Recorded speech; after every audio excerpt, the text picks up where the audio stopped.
2+2 is proud to bring you the 2+2 Pokercast, presented by the Pokerstars VIP Club.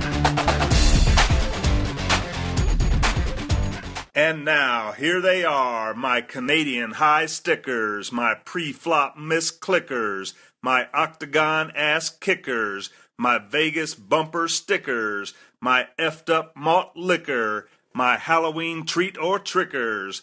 Here they are, Adam and Terrence.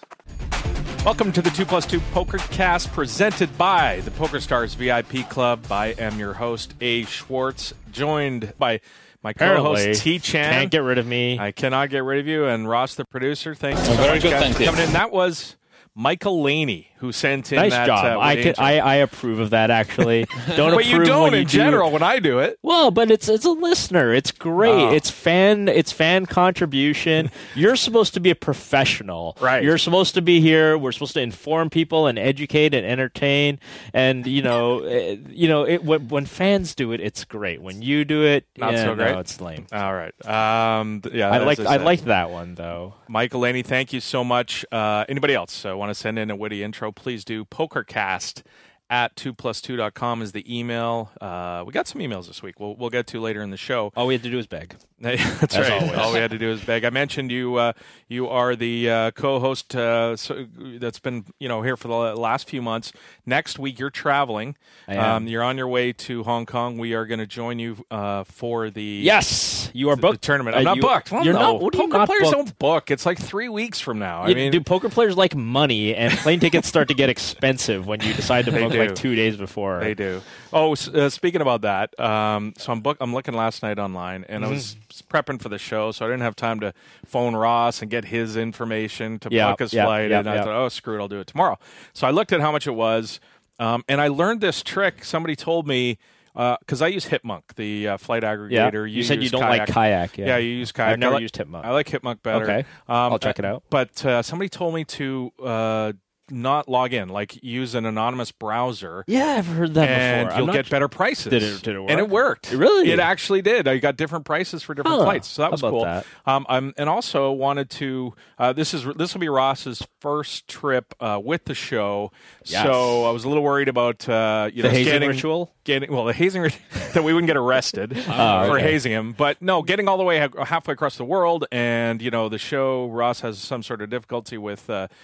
Producing the show. We're going to be in China, so it's not like we can run down to the fries to grab something. You know what I mean? So I thought it might be fun to bring our old buddy, traveling partner, James Bunner. Hey, from Toronto, and I looked at flights. So this is get back to when I'm looking at flights, and it's like $1,000 from Vancouver to Hong Kong, Sounds return about right. whatever in the cattle class, and then I'm looking up Bunner, who's coming from Toronto. And it's $800. Yeah, for a longer flight. It's a 5-hour longer flight each way. Yeah, and it's $200 cheaper. Very strange. And I'm thinking, wow, that doesn't make any sense. For So airline is he pricing.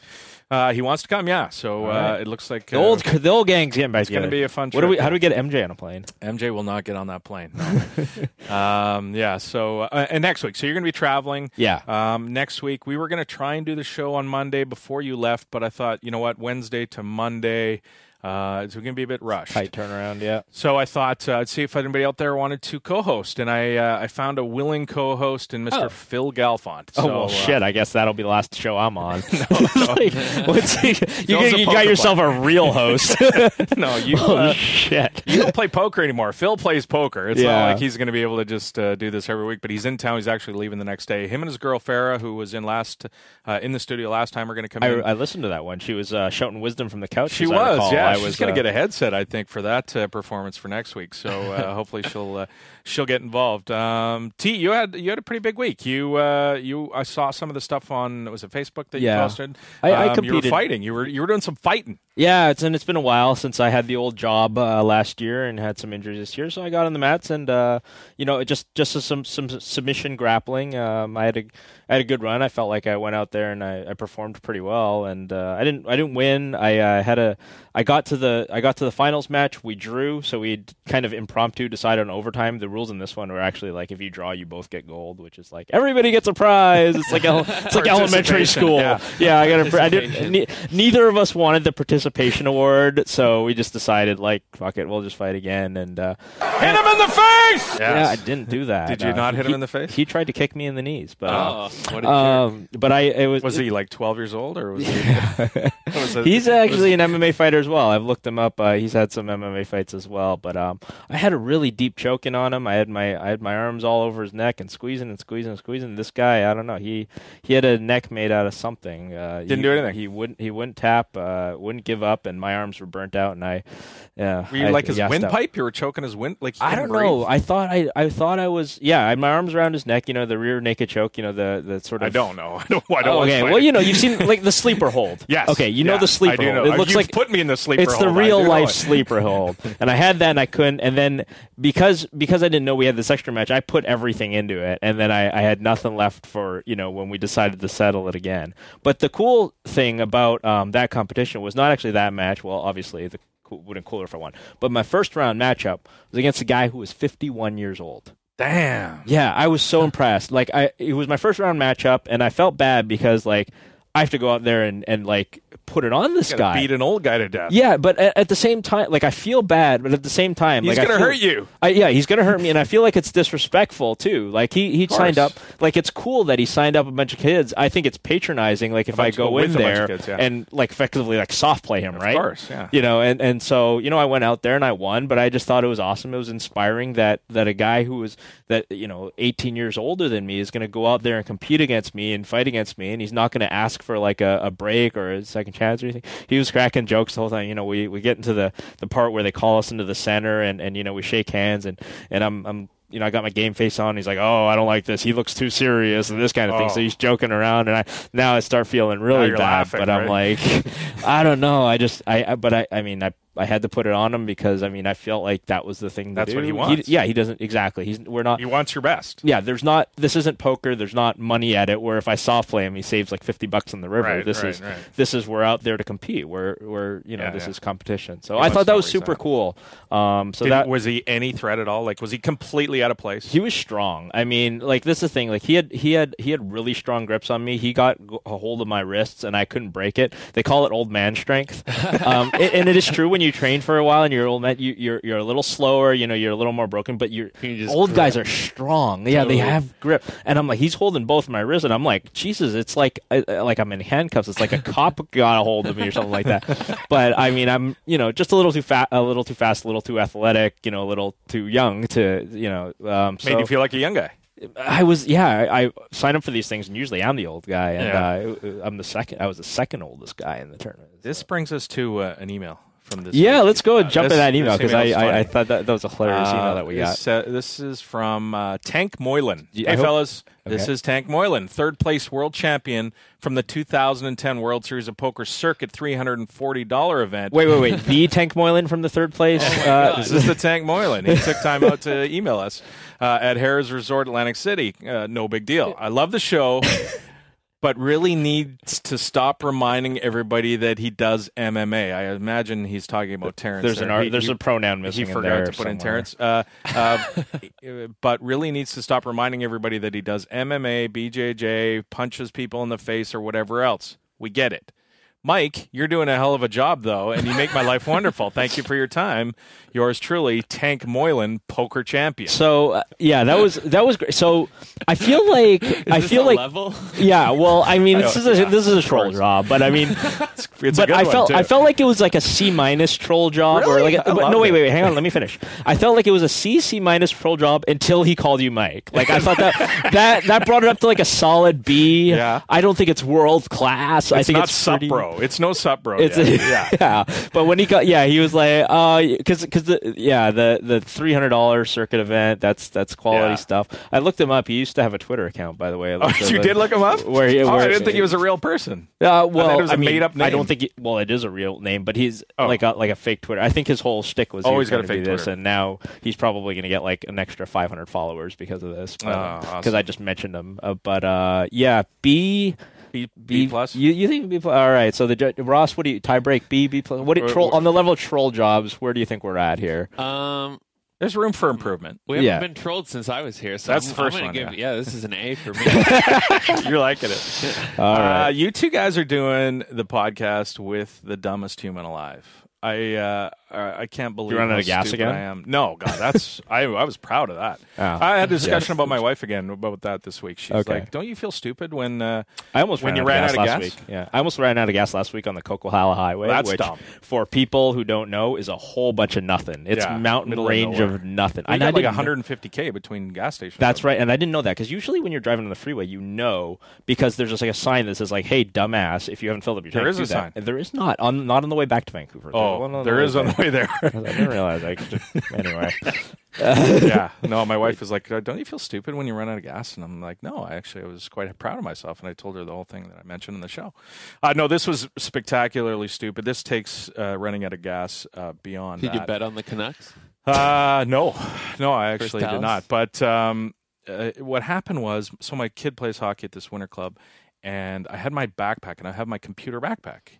And I had a bunch of money in my backpack. And when he's practicing hockey, I got my laptop out. I'm working on the show. I'm doing stuff, playing poker, whatever.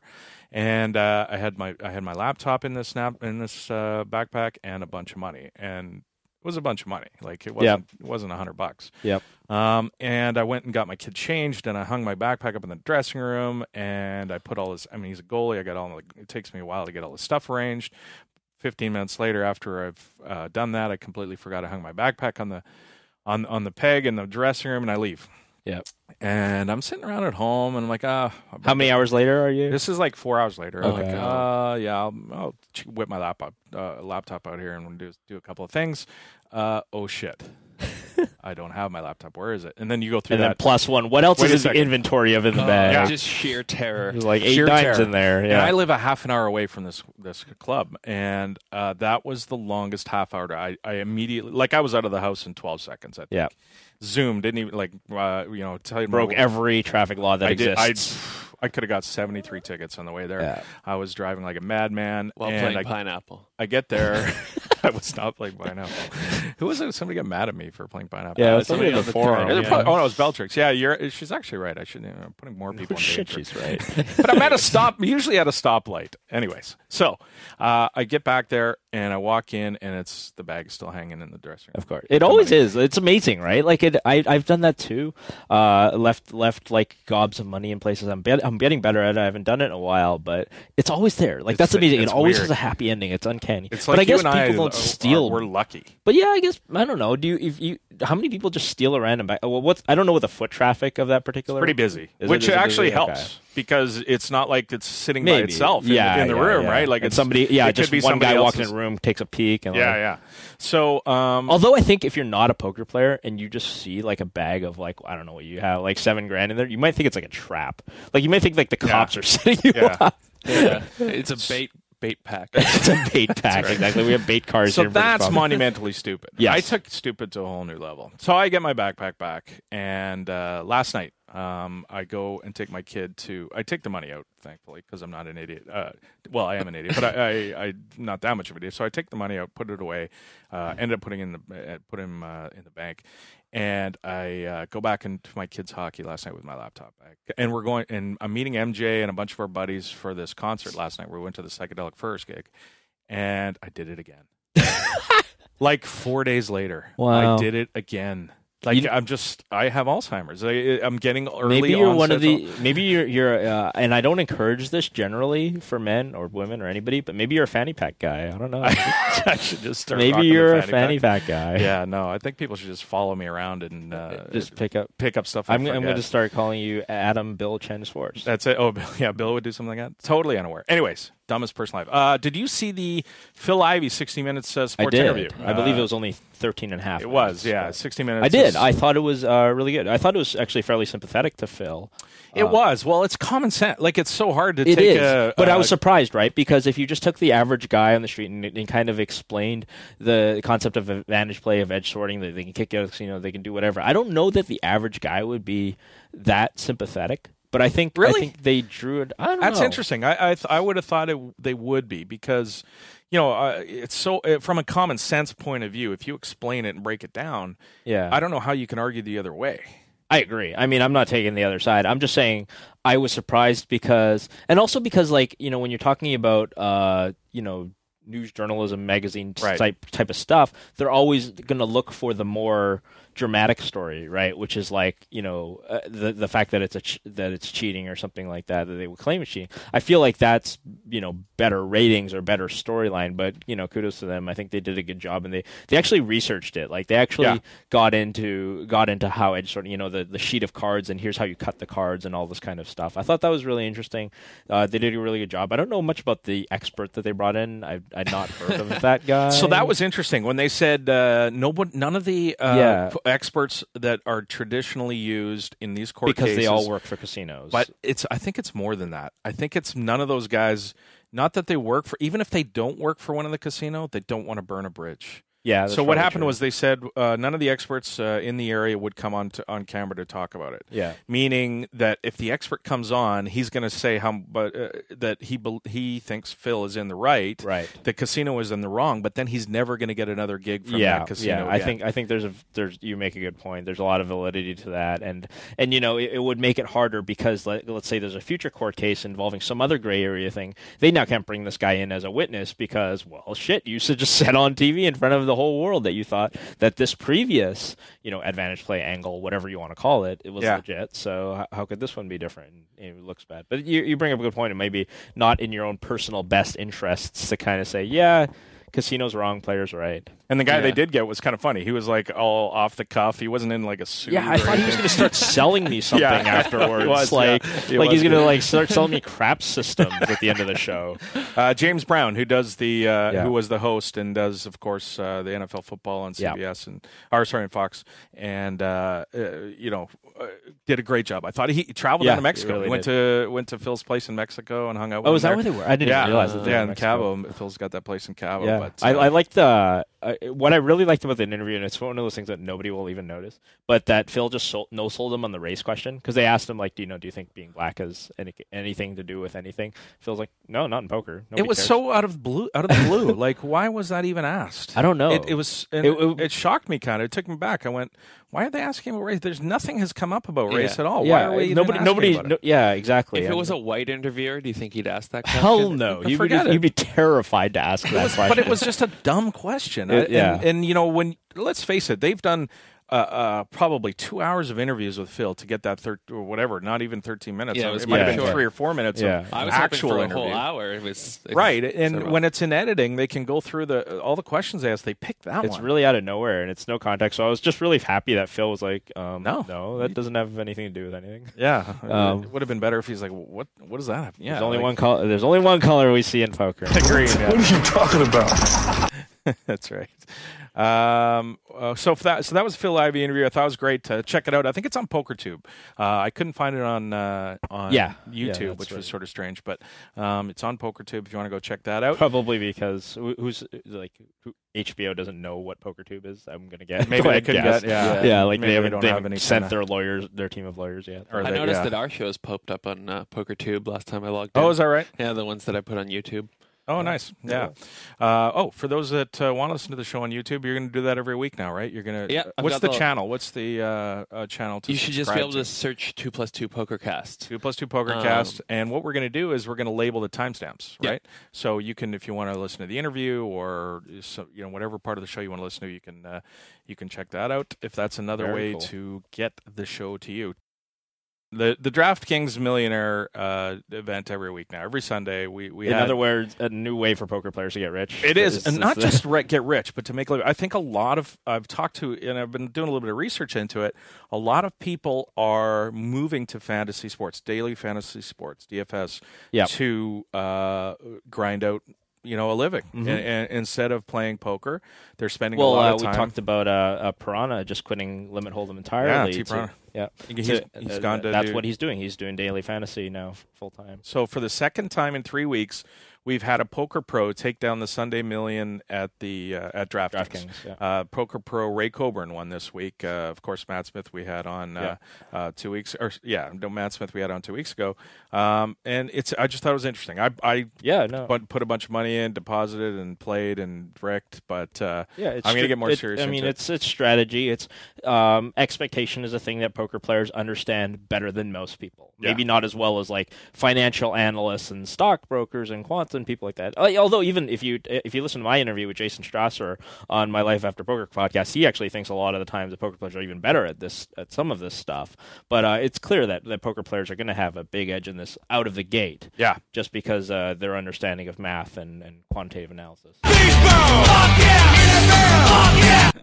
Hockey? Football. Hand egg. Hockey, not so much. What about hockey? They do have hockey in Daily Fantasy Sports. They do. But I thought that was interesting. A couple of poker pros and lots of guys going deep. On Sunday, the poker Twitter lights up with people who are still alive. Stuff that I don't understand. Yeah, they need the defense to get 30 points or something. Yeah. I can't remember who it was this week. But it reminds me of like every time there's a big UFC, like I lose Twitter followers like crazy because nobody knows what the fuck I'm tweeting about. Yeah. I do the same thing in reverse for like people who tweet too much about fantasy football or the NFL in general. I'm just like, I'm done with you, and you now. And don't forget, if you're going to head over to DraftKings to get involved in this Daily Fantasy Sports and you're going to sign up, use the sign-up code Pokercast, and that will get you a free $5 in your account and a free entry into a free roll. Help out the show. That'll pay for a little bandwidth. And no kittens will be murdered. No kittens will be murdered on your behalf. Dan Smith. So I want to talk about the ESPN coverage of the World Series of Poker main event this week. I watched 1.5 episodes. 1.5 episodes? I watched half of the first one and then all of the second one. That's good. So I did see this calling the clock. A couple interesting things this week. One of them was Dan Smith, who was at a table with Bruno Politano, right? Who ends up final tabling. Spoiler alert. And Bruno's playing a hand with a guy who Bruno has pocket eights. The guy has pocket three. Dan Smith's not in the hand. This guy has pocket threes. There's a bet set over set. There's a raise and a call before the flop. The flop comes queen 8-3. Yeah. And it goes check, bet, raise. Check, raise, call. Right. Bruno's in position, calls with the set of eights. Yeah. The turn, I think it's a 5 brick of some sort. Now the guy with the bottom set who check raise checks the turn again. Mm-hmm. Bruno bets second set. He's got middle to second set. Now the guy goes into the tank. Yeah. And he's clearly tanking to it's clear show us weakness. It's clear because us we can see the hand. We can see the hand. It's not necessarily as clear, although Dan Smith says he felt it was clear, and that's why he called the clock on the guy. So not a lot of time goes by, but we don't of course know that. It's edited. Yeah, but I think, but I just wanted to set the stage because in TV time, not a lot of time goes by. Yeah. Dan Smith calls the clock. The clock gets called. The guy ships. He loses to the bigger set. After the hand, Bruno says to Dan in his broken English, he's Brazilian. He says, "Why are you doing that? Please, this is going to be a long day. Right? Is this necessary?" And when he said that, I sort of I got the impression that Dan Smith didn't wait very long to call the clock because of how Bruno reacted. Obviously, it's not for sure, but it seems like Bruno was like, "Why would you call the clock in that spot?" And Dan says, "Well, he was going to shove anyway." Right. Well, you know that now after. That's so results-oriented for Dan Smith to say that. Unless he just has like the sickest read of all time. I was completely shocked that Dan actually answered like that because he's a poker player. He knows it doesn't matter what he ended up having. Right. The fact that he could have had Queen clock. Jack. He could have had King Queen or whatever. Yeah. Yeah, and Dan sort of took the stance like, he had a set. He was wasting everybody's time. Well, maybe that time, but not every time when you call the clock on that spot. So while you're setting this hand up for everybody to listen to, I actually looked it up on Poker News. I found it pretty quickly. It looks like, according to the Poker News reporter, and again, we don't know, but this is probably better information than we've got on ESPN. It was about 3 minutes. So 3 minutes is, I think, a pretty long time. We're 50 left in the main event. It's day 6 of the main event, but 3 minutes. This is his life. 3 minutes is a long time. If he has King Queen, Ace Queen, I think 3 minutes is totally reasonable. I don't know. I hate this idea, and this is why, by the way, we need some sort of standardized shot clock. I mean, it's not clear exactly how, to me, it would be implemented, but it needs to happen because we get in debates like these, and it becomes like this social thing where people don't want to call the clock. People endlessly debate about how, and we could spend an hour debating on what's a reasonable amount of time with 50 left in the main event. What's a reasonable amount of time at the final table? What's a reasonable amount on day one? How big does the pot have to be? Is it the flop, the turn, the river, pre-flop? All this kind of stuff. There's so many variables, and they're generally variables that poker players intuit. Like, you're like, oh, this is like sometimes a guy like bets in all the river, and you can tell because you've been watching that, and, oh, this is a really gross spot for the guy that he's going to call, so I won't call the clock. But on the other hand, like, it's not really fair to make like somebody to be the bad guy. You know what I mean? Like Dan just wants to get hands played, and he's not. Oh, I get that. He's not calling the clock after like 40 seconds. And Dan acts fast. He's in the moment. He's obviously one of the best poker players in the world.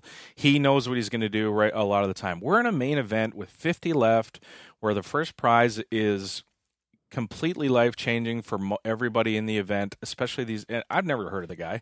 I'm pretty sure he's sort of an amateur. This is the biggest moment of his poker career. Right. Clearly, Jason Leifer is the guy's name. Jason Leifer. He's not, that I have never heard of him doesn't mean he's not a good poker player. Mm-hmm. He clearly could be. I just, but what I'm saying is, in general, this is a separate poker tournament than I think 100K high roller that Dan Smith will play in.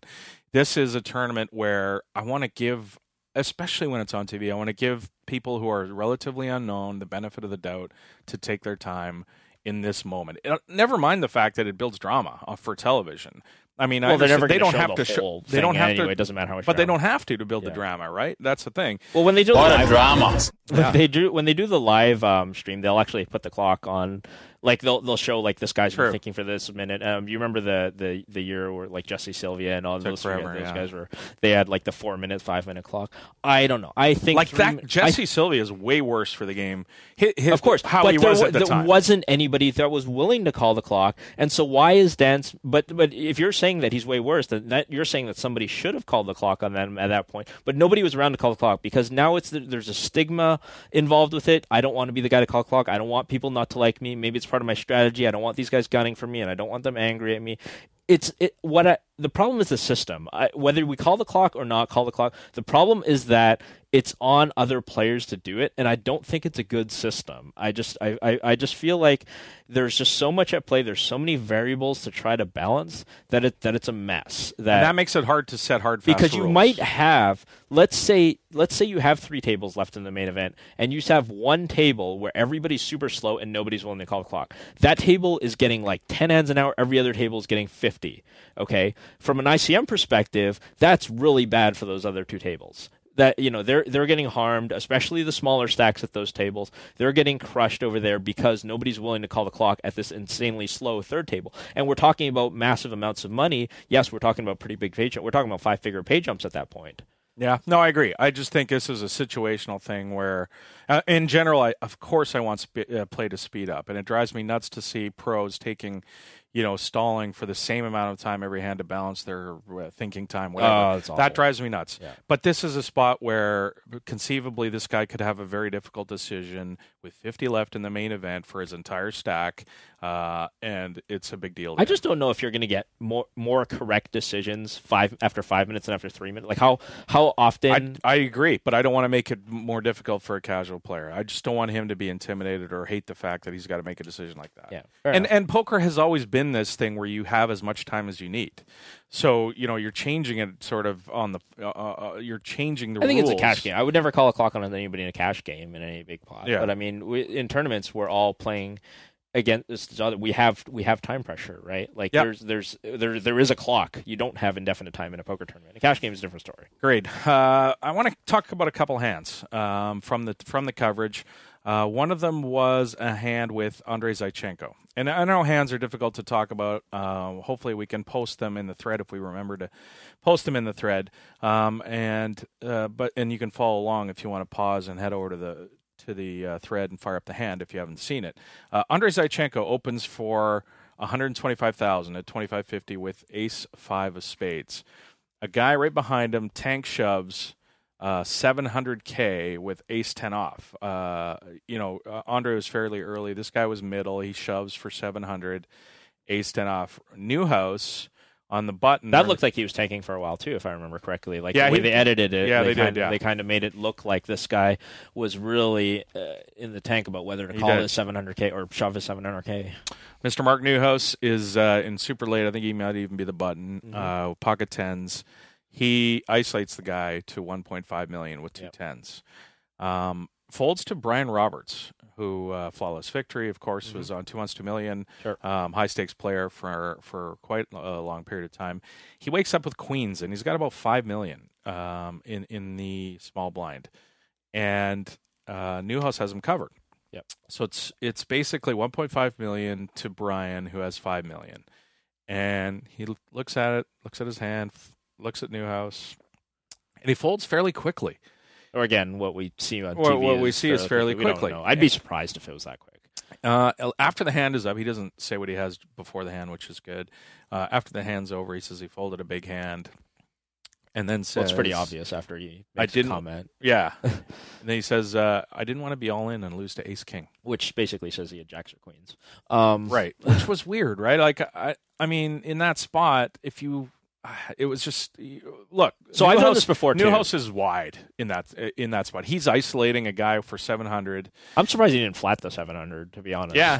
Because I mean it's already a lot. A big bet. Yeah. But a lot of the times he's going to be isolating that guy with 700, and so his range has got to be pretty. Never mind the fact. I don't think it's super insane. I mean, he's raising with. Well, maybe not. But I mean, But a lot of times when Newhouse is getting out of line, it's with money behind. You can't outplay a guy who's all in, and and this guy, I don't think he's 3-bet shoving that light, especially after he tanked for a really long time. I mean, yeah, okay, he's only got 700 premium hand. He's only got 700, so he's super light. I think Brian Roberts' fold is a mistake. But I've done this mistake too. I've also it's a cold 4-bet to you, and it's really tough. You're up against a chip leader. I can kind of see the mistake under pressure. I don't like the rationalization of I don't want to flip against ace king or that kind of thing, because it's not if you knew if Newhouse exposed like ace king or something like that, I think he'd be in the pot.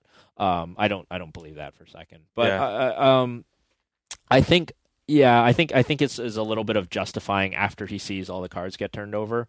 I think it's a little mistake, but it's an understandable mistake, and it's not probably a gigantic mistake. Yeah, really, because he's got no money in the pot. It's not like he's getting a price or anything. Well, and there's lots to look at. I mean, Zychenko's still behind him too. For all we know, like Zychenko is just opening with aces or something. I mean, he opens light, but still. And the other thing is Brian has obviously a very good player. Is it worth more to him to keep the 5 million that he's got? Still a very healthy stack. I mean, they're all good players at that point. Like, how many bad players are there at that point? I don't know. Like, I mean, he's got Newhouse and Zychenko at his table, right? So, but interesting spot, I thought. Yeah, I agree. The next interesting hand, shortly after that one, chip leader Kyle Karanen opens in the button. Everybody folds to him he opens in the button. It's 25-50. He makes it 125 with jacks. Small blind is another pro friend of Karanen's, Chris Johnson, who he starts the hand with 4 million. Kyle covers him. He makes it 325 to go with aces in this small blind. Big blind folds. Kyle flats the 325. The flop is King Jack 10 Rainbow. King Queen 10. Sorry, King Queen 10 Rainbow. Yeah, that's sort of important. King Queen 10 Rainbow. It's a pair and an open ender. Chris has overpair aces, and Kyle has the open ender. Johnson, he leads for 350,000 into 800K. First of all, do you like the lead? I when I was watching it, I was inclined to check. Smashes his range, right? It smashes. Right. Well, but that's the thing. Like, if you're only leading there when you have like kings and queens, then is that a little bit unbalanced too? So because it is a high flop, it does smash your range. So maybe leading is probably best. Like, you're kind of over-representing your hand, which is not great. Yeah. But so I can kind of see arguments for both there. Yeah. Okay. So it's more later in the hand that gets interesting for sure. Chris leads for 325. And Kyle raises. Or sorry, Chris leads for 350. Kyle raises to 800K. Yeah, so he's decided to play very fast. So he's basically got, like I said, a pair and an open ender right now. It's interesting that they both have blockers. They both have the blockers, right? And so when Kyle makes it... Well, but Kyle knows he has the important blockers, which are the jacks, right? Because he blocks the nuts, against ace-jack, and he can more plausibly have ace-jack than the guy who's 3-betting out of position, I think. But the guy that's 3-betting out of position has 2 of the aces. Right. So that makes it tough, too. So Kyle has to, have called a 3-bet with ace-jack, right, and then have one of the 2 other aces. Right. Or he's got, king-queen. Yep. I think is about the only other hand. Like, is he going to flat with kings, the 3-bet with kings? Maybe queens, I guess. He could have 3 queens. Kyle could have 3 definitely. kings, 3 tens. Interesting spot. So Chris Johnson calls. Which I think he has to. The raise, he has to peel. The turn's offsuit 4. Chris checks. Kyle Kiernan bets 1.05 million into 2.4. And Chris folds. Yeah, I mean, I think the line here on both sides is pretty good. I mean, I think it's one of these ones where it's not the way I would have played the hand. I mean, I probably would have tried to play it a little smaller, but I'm impressed. So you with checked the flop?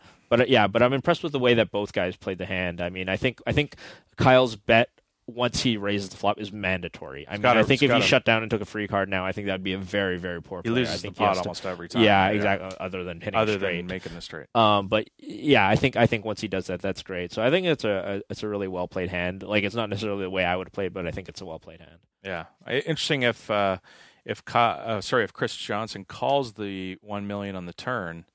Is he going to bomb again? Is Kyle going to bomb again? Well, he's functionally got no showdown value, right? Like, once you've been called on 2 streets, there is no showdown value at that point. Good hand. That is a good hand. Not a pair. What about... so I mentioned the Asia trip. We're going to do that. Ross's first trip out of Canada? Really? Outside of North America. Out of North America. That'll be a culture shock for him. I've been to Mexico, I think is the farthest. And Nova Scotia, questionably farther. Do you think Nova Scotia is farther away than Mexico? Yes. What part of Mexico? Sorry, I thought you were talking about China, where we're going. Cabo. No, Cabo's closer. Yeah. Isn't it? Yeah, Nova Scotia is like, that's damn far. That's a long way away. It's 4 times. It's a big country. Yeah. Anyways, very excited. It's going to be fun. You're going to love it. We have on the program Mr. Issac Haxton. Hey, Ike. It's going to be a lot of fun. It is. I think Ike is one of the most interesting dudes. Yeah. Who still plays poker for a living. We're a dying breed, but yeah. You still play poker for a living? No, I said we're. You said we're a dying breed. Okay. I meant okay. So I meant poker players, whatever. I'm just kidding you giving you a hard time. Tonight, so we have Ike. We also have Norman Chad to talk about the ESPN coverage. Yep, cool. Which will be fun. Yeah, because we talked last week about a bunch of stuff that was related to poker production in general and selling it to the masses and all that. Exactly, and he's on the front lines of that. Stripper Trivia last week was a hit. I think people kind of enjoyed it. A lot of people asked their wives. I don't know. Wait. No, or their friends or whoever around to answer the questions. Pro tip, if you do it with your wife, don't call it Stripper Trivia. Pro tip. I'm not even married. There was some discussion, or there is, and we've had this discussion before about one of the questions, and it is the iron question. Yeah, I think we got to figure out how we're going to do this properly going forward. I think we should have. The question should be, and I'll get your take on this. What is the chemical symbol for iron? Okay, that's the harder way of doing it, right? Doing it the other way is the easy way to do it, which I think is how we did originally because it's Stripper Trivia. Right. Strippers aren't expected to know the periodic table. A lot of them take multivitamins, so they're going to see Fe and iron on there, don't they? Yeah, okay, sure, why not? That's the place you would see Fe. I mean, I guess that arguably you would go both ways on that one. But let's ask them these are poker players, especially a guy like Ike. If we're gonna ask Ike, Ike's let's do goddamn trivia smart with dude. Ike. We'll do it. Ike's a smart dude. He's probably he might know the iron thing. So what is Norm versus Ike? I don't know because I don't know anything about Norm. I mean, I don't.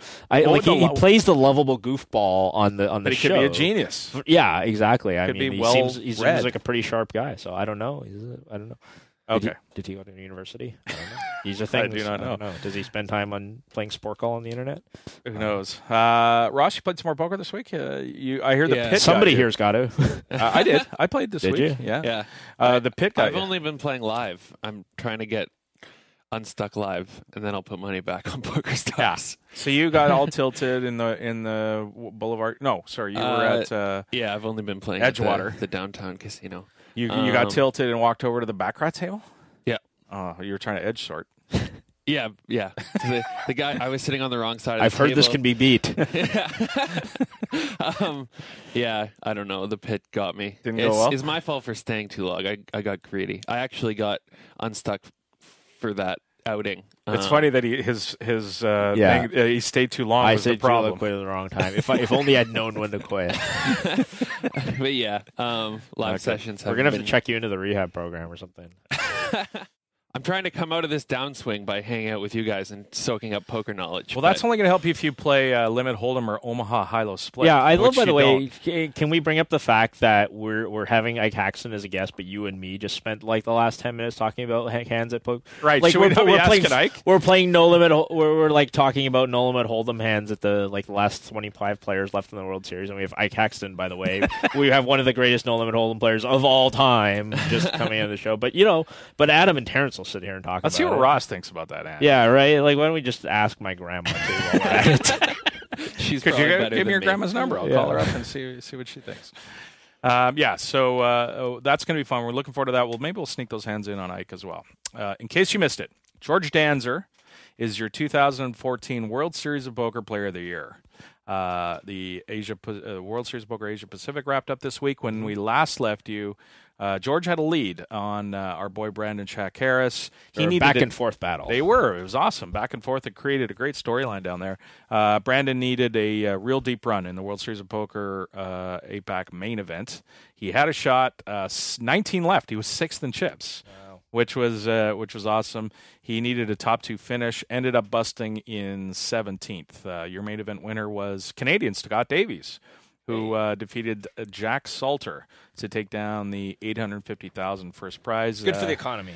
It is good for the Canadian. Bring some economy. money back. Yeah. He Davies had a nice run this year in the World Series of Poker. Cashed 6 times, including a 4th place at the 10K head up. So that's a hard tournament to go deep in. So. He's a poker player. The last event of the Asia Pacific was the $25,000 High Roller.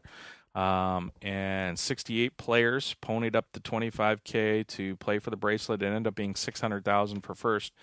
Your winner was also another Canadian, good Canadian kid. We Mike crushed down Leah. under. Oh, we did. He takes down his first bracelet, beating David Yan, who ended up finishing second. I'm in a bunch of fantasy pools with Mike. We're football and hockey, and I'm now giving him a hard time that his bracelet, he beat out 68 people. Yeah, to win his bracelet. He can never give Phil Hellmuth or Doyle Brunson a hard time about how many people they beat for the rest of his life now. But good for him. He's been chasing it for He's been long time. Real close. The guy plays a zillion events every year at the World Series. Like, I feel like half the tournaments that I play, like Mike Lee is at my table. Yeah, because he's always there. He's omnipresent. Always there. The guy grinds his butt off. So good for him. So we didn't have a huge turnout down there, which is interesting. Obviously, it's new down in Australia. Not new as in tournament poker, but taking the World Series down there on top of the Aussie Millions, having a couple of big events there every year. They're alternating, right? It's going to be in Europe one year, in Asia, somewhere in Asia every other year. Do you think not that Australia's in Asia, but anyway. Yeah, that's another different discussion. But do you think the turnout down there is going to have any effect on 2 years from now when they look about where they're going to have it? Maybe they'll just hold it in Europe all the time. Right. I mean, you look at Europe and it's just booming. Like poker is massive there. Like, do you want to take away from what you could? Like, let's say so next year you've got the World Series of Poker in Europe. Yep. And you got all the events, and then next year, and it's going to be a huge success. Anybody can see that this is just going to be a massive success over there. And now do you go again back there where you didn't have the turnout you hope? Plus, you're giving up that 1 year and next year in Europe where I wouldn't be surprised if you bring up a really good point, because it's not even something I'd thought of, that they would just keep it in Europe all the time. And I would guess that that's the way they go, because it's just so hard for Australia to compete with Europe. Like, no matter, you could put a pin drop in anywhere in Europe and everybody can get there, because Europe is Europe is not large in area. Everybody can kind of get to it. But Australia, man, it's really far away, especially Melbourne. Melbourne is the southeastern tip of Australia. Like, you have to fly a long-ass time if you're not from somewhere else in Australia. Yeah. So that's a really hard way to go, whether you're from the United States, whether you're from Europe. But if you're from Europe, whether it's Paris, whether it's the UK, whether it's Central Europe or Eastern Europe, you're there in 4.5 hours at the most, at the absolute most. If you're coming from somewhere else in Europe, if you're coming from the East Coast of the United States, it's still very reasonable. 6 hours, 6 hours, 7 hours. It's really only if you come from kind of where we're from or from Asia. Then it's just 8. That it's far. But yeah, I mean, if you're coming from Asia, that it's far. But even if say, you're in a lot of these, what we'll call the wealthier Asian countries, so Japan, Korea, China. It still takes a long time to get to Australia. It's not like you just hop on a plane and you stretch your legs and the plane's coming down, landing in Melbourne or anything like that. Australia is far away. It's a country of 30-some-odd million people. It's a great country. The size of Canada. It's a great country. I love going there, but it's far away. It's hard to make it, do that. Plane tickets are expensive. Melbourne's kind of an expensive city. It's a very expensive city. It's hard to if you're a pro to justify that, and if you're an amateur, maybe even more so, because now you got to talk about the buy-in, and the hotel there isn't cheap, and the food there isn't cheap, and getting there isn't cheap. And you're exhausted from all the travel. So it's tough. I mean, I don't know if they can support multiple international tournaments a year in Australia. It's especially really, at the expense. The Aussie Millions always does really well. I mean, right, and it's Australian-centric. I mean, it's not so much, can it support it? It's at the expense of having one in Europe, I think. Right. That is the problem, because... Right, if you just had that and another one in Europe. That's whatever. You can have that discussion. But when you take one away from Europe, where you're doing such great things, and where poker is just... and you'll just make a bunch of money for your host casino and for exactly. the WSOP is just going to make a ton of money. And that's what it comes down to. I mean, they're going to make that decision based on that at some point too, right? I mean, they're moving this around because they want to grow the game. I get that, right? And it's an investment in the future of the brand of the World Series and poker for themselves. But at some point, you've got to weigh that against what you could have by holding an event there, properly scheduled, and what massive success that it can be. I think to some extent, if you're the WSOP, maybe you let PokerStars do some of that hard work, because PokerStars does cultivate the markets. They're we're going to the APT event. They've been doing that for a long time. They've been pushing the Australian market. They've got Joe Hash, all this kind of stuff. Like, you let them do the heavy lifting. They're doing a great job with it. Yeah, you let them do the heavy lifting, and then the WSOP brand is always so strong that maybe they just take advantage of it. But I mean, in terms of getting attendance, it's just so hard to get all these people there when Australia is so far away. I mean, it's rough. Why don't we talked about this, by the way, at Rich? Why aren't planes any faster now than they were? Like our internet is like a zillion times faster now. We have like 1 million cable channels. Yeah. Like, everything is better. Like, you have a computer on your phone that could launch a spaceship. But planes are still the same. I feel like we reached the limitation of the technology really quick. Did we? I mean, planes can't go fast. I mean, we had like the Concorde, in like the 80s. Yeah, right? it caught on fire every time it crossed the... Did it? Okay, I don't know. I was a kid right then. But I just figure, why can't... It wasn't much faster either, by the way. Really? Like, you're talking about exponential jumps in technology. So yeah. It wasn't a lot faster. Why is that? Like, I mean, even the cars that we have now are like, they're not faster... per liter or per gas consumed, they're way faster. Like, you look at even an average car, like a Honda Civic or something like that, demolishes the Honda Civic from 1985. Yeah. Why aren't planes faster? Why can't I just be in Melbourne in 4 hours? I want to be like, oh, I'm going to Melbourne. Like, it's going to take me 4 hours. That sucks. Yeah. And where if I'm going to LA, and it should be like 25 minutes for me to get from Vancouver to LA. Yeah. I've come to expect that from technology. I have very high standards for this world we live in. That's your technology rant? That's my technology rant. Okay. Yeah. Sebastian Pauly. Terrence is fired up. Yes, he is fired up. Sebastian Pauly wins the EPT London main event that just went down. He beat Kevin McPhee head up. He wins £500,000, which is, I don't know, really heavy. 3 or 4 million. It's heavy. It's hard to carry. Yeah. £500,000. But he also beat Jake Cody, who also made the final table. It was interesting. There wasn't a lot of stuff out there that I could find covering that event. I don't know if Poker News does live coverage of that. Yeah, usually it's a PokerStars blog that I think you have to go to for information on their regional specific. But I want to get to a EPT event again. Okay. And maybe we can do that next year after getting to Macau. And I think we're going to end up going to the Bahamas for the PCA. For the big slide. Yeah, I'm going to take the kids slide this year. Are you? I've gone a bunch of times, and it's Are the kids old enough to be on the slide? I don't know what the range. Yeah, they are. 11 and 9 are my kids, and they're gonna. My son's a little afraid. I told him about the shark tank that you've got to ride through the slide, and he thinks he's going to get eaten by the shark. That's only if you jump in there, Rudy. And even then, if you jump in, you're not gonna get eaten. The shark. I should tell him about the guy. I can't remember who it was. Was it Durr who threw the $5,000 chip in and made the guy swim for it in the bottom? That was funny. It's gonna be Ross. It is gonna be Ross. 5,000 is a lot of money. That would get me unstuck. Let's take a break there. We'll do some more in case you missed it. Some mailbag in the last segment. We've got Issac Haxton coming up after the break. You're listening to the 2+2 Pokercast presented by the Pokerstars VIP Club. More right after this. Hi guys, it's Mike from ProfessionalPoker.com and the 2+2 store with some great news for our PokerStars players. You can now use your frequent player points to purchase gift cards available from ProfessionalPoker.com. These same cards will also work at the 2+2 store. The gift cards come in increments of $25 and $50, and you can apply multiple gift cards per order. Now you could get the books, videos, and ebooks from all the major publishers using just your FPPs. So check out the gift card section of the PokerStars FPP store and pick up the poker training material you've had your eye on for a while at the 2+2 store and ProfessionalPoker.com. Hey folks, don't forget to follow the Pokercast crew on Twitter. Adam is at PokercastAdam, and he'll keep you up to date on things like upcoming guests, listener contests, and all the latest bacon-related food innovations. Follow Ross at PokerCast Ross, and you'll discover new hip-hop bands and learn how to not play Microstakes No Limit.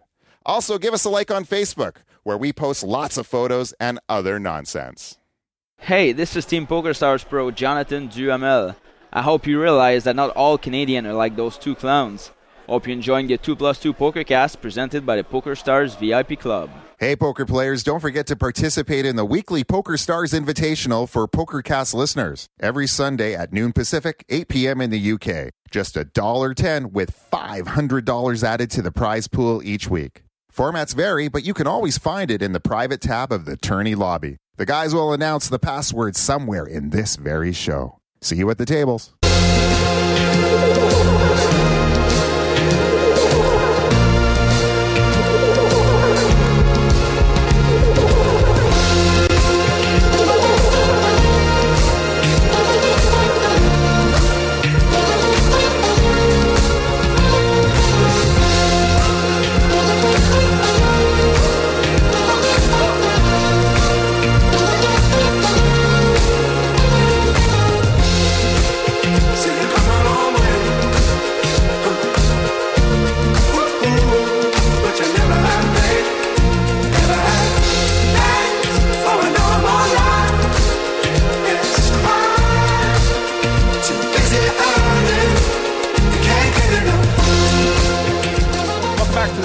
Pokercast presented by the Pokerstars VIP Club. It's Team Online Week, T. Is that an official holiday? That's a thing. Do you get the Monday off? Yeah. You should, really, right? Well, Team Online guys, they can have every day off. They can have every day off. Unless they're chasing Supernova. I took Monday off. Well, I'll bring in our guest now. This is one of the main members of Team Online. Of course, this is Issac Haxton from Team Online Pokerstars. Ike, welcome to the show. Hello, everybody. We're talking to you from Malta. Ike, you're not the last Haxton we've had on this show. I got to tell you, we've had another Haxton on since the last time we hung on.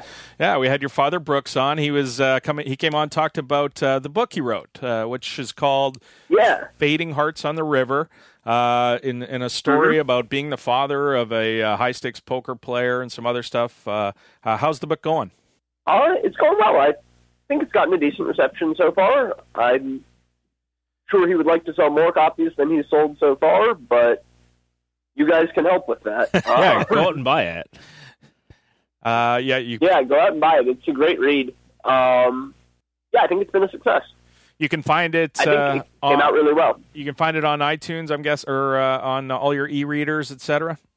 Yep, and I'm pretty sure there's an audiobook available from Audible as well. I love audiobooks lately. Like I can't work out without one. I can't go on a plane trip without one. I won't even. I'll drive to the studio, which is like 12 minutes, and listen to the audio. And still listen to the audiobook. Yeah, so definitely great. The audiobook is really creepy for me because it's a voice actor reading in my dad's voice. And stories not that like doing you an know. impression of him, but just reading his words about me, and it sounds just really creepy that there's this weird dude playing Stop my pretending dad. to be my dad. But I don't think it'll have that effect for anybody else. Why wouldn't your dad read the? Isn't that a thing where the author reads it? Only sometimes. I think it's a lot more common for a voice actor to do it. There, it shows you what I know about audiobooks. Ike, I wanted to start off by talking about the Joe Rogan experience. I love Joe Rogan's podcast. It's fantastic. You were on there for, 3 hours, I think, this summer. Well, that's usually almost every Joe Rogan. Yeah, show they're is always about 3 hours. It's a huge platform. Adam mentions it, and it's like a part of the cultural mainstream. It's one of the most popular podcasts on the entire internet. I mean, Joe Rogan's a well-connected guy. Lots of really interesting guys. Well, and the amazing thing, like Terrence brings up the point of the exposure that you and poker get through that Joe Rogan experience is amazing. I mean, that interview. Absolutely. It's I listened to it and I enjoyed it a lot. He gets away with a lot of stuff that we're not allowed to get away with, as far as what's how much money have you won and all these stupid non-poker person questions that you are always going to get. But they're interesting to his audience, so I understand why he's doing it. And so it was a fun interview to listen to, and it touched on a lot of things. If you haven't heard it, go back, check it out. I want to bring up a couple of things. First of all, who's the guy? You talked about a guy, one of your buddies, who has a treadmill set up, and he's playing nosebleed poker. He's walking on a treadmill. He's got it set up a treadmill desk. Oh, yeah, that's Sauce. You can see it in any of his Run It Once videos, actually. He records all of his Run It Once videos walking on his treadmill desk, too, and there's a little box in the lower corner with a webcam on him. You can see him walking while he talks to you. Wow. So I also had a treadmill desk, Adam. So the guy also sitting across from you also. You did? Yeah, when I worked at Ultimate Gaming, yeah. Oh, I didn't know that at all. Yeah, I had a treadmill desk. What do you have, like a treadmill, and then you put like a across? Well, it's a treadmill, but it doesn't have the top part. So, like, the part with like the electronic displays and all that kind of stuff. That part is all separated out. So it's basically just the walking part that's motored, and it's usually like a really low powered motor because you're not going to go very fast. Well, Ike mentioned that on the show, how fast you go, because after you go, what is it, 2 miles an hour, your cognitive problems? Your brain doesn't go so well. I didn't know that, by the way, Ike. That's just what Sauce told me. Okay. Lots of neat stuff in that interview. The other thing I was curious about, Ike, you talked about prescription drugs and some of the different stuff that is out there that poker players are using. I know absolutely nothing about this stuff. I've heard obviously of Adderall and seen, heard problems with Adderall. But what do you see out there? What is reasonable in your opinion? Even down to caffeine. Like, what things help you, and what have you seen work? Personally, I'm just a big caffeine guy. I drink a lot of coffee. I take caffeine pills. And that gets the job done for me. As far as prescription drugs, mainly it would be, all of the amphetamine-like stimulants that are typically ADD drugs, Adderall, Ritalin, Focalin, all that stuff. People use pretty commonly. And then there's also a lot of people using nootropics. Which are not prescription drugs, which are, dietary supplements that are regulated differently that you buy over the counter. There's like the Alpha Brain stuff that Rogan pushes, and then a lot of people do their own versions of similar things with paracetam and, I'm blanking on the names of the I know that our actual mutual chemicals that people use. Yeah, I know that our mutual friend JC Alvarado is really big into the nootropics. I think he thinks that it's helped him a lot. Big into nootropics. Yeah, so we should have him on sometime and ask him about brain drugs, brain yeah, supplements. JC's a super interesting guy. Absolutely. So take something like Adderall. How does Adderall affect you? How does it help you? Do you think there's a lot of people out there using it? Is it a problem that people can develop as well? Well, generally speaking, I mean, it's a stimulant. It wakes you up, makes you more focused. I don't know how widespread its use is. I think it's by no means a majority of people use it with any frequency. People who do use it, I don't think use it every time they play poker, for the most part. It is an addictive drug, so obviously addiction and dependence is an issue with it. Obviously, there are a bunch of professional poker players who are taking it as prescribed by their doctor, which, if you have ADD or otherwise find that it is the right medical decision for you to be on daily Adderall, maybe that's not an issue. It's a pretty complicated question and kind of a decision everyone has to make for themselves. Sure. So, coming off the pharmaceutical tip a little bit, but still staying in the realm of Joe Rogan and stuff that might help your poker performance a lot. I've noticed on your Twitter feed you've been really into the floating thing. For those who don't know much about floating, sensory deprivation, right? Yeah, that's another name for it. Isolation chamber. There's a lot of different names for it, but basically, to explain what happens. Sure. So you basically get put in a room into a tube that kind of looks like a torpedo. And it's completely dark. It's completely silent. It's warm salt water, like body temperature salt water. So you just float and you kind of experience nothingness. But I've done it once, and part of that inspiration was kind of listening to you talk about it. But how did you get into that? And is that something that you do like all the time, some of the time? And what do you think are sort of the benefits from you the way you see it? I did it for the first time this last summer while I was staying in Vancouver for about a month. Mm-hmm. I was right around the corner from a place called Float House where I could go and do it. And it's the thing I'd been meaning to try for a long time and eventually got around to it this past summer. I think I've done it between 5 and 10 times total now, all in the span of a few weeks. Do you think your experience changed after the first few times, or is your 10th experience very different from your first? Okay. My first experience was really characterized by just being physically uncomfortable and the whole thing feeling awkward, not being able to get my head in a position where I wasn't straining my neck, and it has gotten significantly more comfortable. Just physically more comfortable, more used to doing it, and easier to slip into the experience and be less preoccupied with the novelty of the whole thing on successive attempts. So I think it's definitely worth trying at least 5 times if you were sort of ambivalent after the first one. Sure. I think the experience does evolve as you do it more. So what are you typically thinking about now? Like, are you thinking about poker hands? Are you thinking about life and philosophy, or what's kind of going through the head of yourself when you're in there now? Maybe you're 20, 30 minutes into your session. Ideally, very little. I mostly like to use it as more or less an opportunity to practice meditation, which is a thing I do all the time.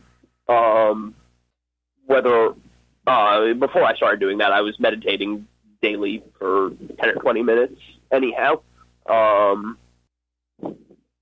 So mainly I'm just trying to do that, trying to take advantage of the lack of external sensation to be able to really just focus on my breathing and attending to the present moment and having as few thoughts as I can manage. When my mind does wander, it can be to anything from the very mundane, I'm hungry, this is getting boring, I want to go home and play video games. Or, I might find myself thinking about some poker hands I played recently, or a poker concept that's been on my mind, or interpersonal stuff, interactions I've had with people recently, any of the things that might drift through your mind as you're sitting around thinking about nothing in particular. Ike, I want to ask you about how you go about your business, the poker playing specifically. Like we had a listener who emailed Terrence and I and asked us, what's a day in the life of us like, and I'm curious as to what a day in the life of Ike is, and when you specifically a poker playing day, like how do you go about what's the process for you? Wake up, caffeinate, have a cup of coffee or a caffeine pill if coffee is not convenient. I'm assuming we're talking about when I'm at home and not playing in a live poker tournament. Obviously, the next step is go play in the live poker tournament if I'm traveling. But if I'm at home, wake up, caffeinate, meditate, and then sit down at my computer, take a few minutes to get caught up on emails, anybody who's contacted me on Skype recently or anything like that, check in with the world briefly, and then pull up Pokerstars, see what's running, see if there are games I want to play in, and usually get started more or less right away. There are. Are you pretty distraction-free when you play? So you mentioned, your email and your Skype. Are you answering that throughout your session, or you close all those windows and focus just on your tables when you're playing? I keep Skype open because, things can come up that merit immediate attention, whether it's somebody sending me a message, hey, Big Fish is sitting 200, 400, you should go join that game, or something maybe a little less immediately poker-related, but still that I want to deal with right away. But I try not to pay too much attention to Skype while I'm playing, especially if I have anywhere near my upper limit on tables I can focus on going, which these days is about 4. I listen to music. I don't like browse the web or anything while I'm playing. I'm a pretty crap multitasker, to be honest. 4 tables of Zoom PLO, which is like the main thing I've been doing this year, is really about pushing the limits of clicks per minute and mental energy devoted to different things that I can handle.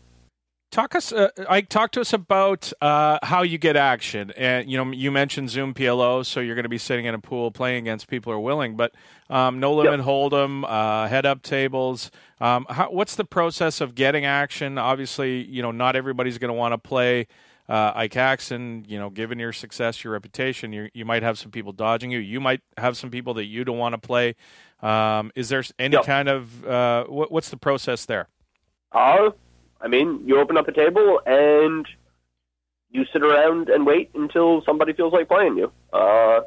That's about all there is to it. There's if there's somebody that you're not wanting to play, is there a discussion of like, okay, I'll play you, this no limit hold'em, but we got to go play PLO, or there's some negotiations, anything like that? Or is there anybody you don't want to play? Or is there anybody you don't want to play? Yeah.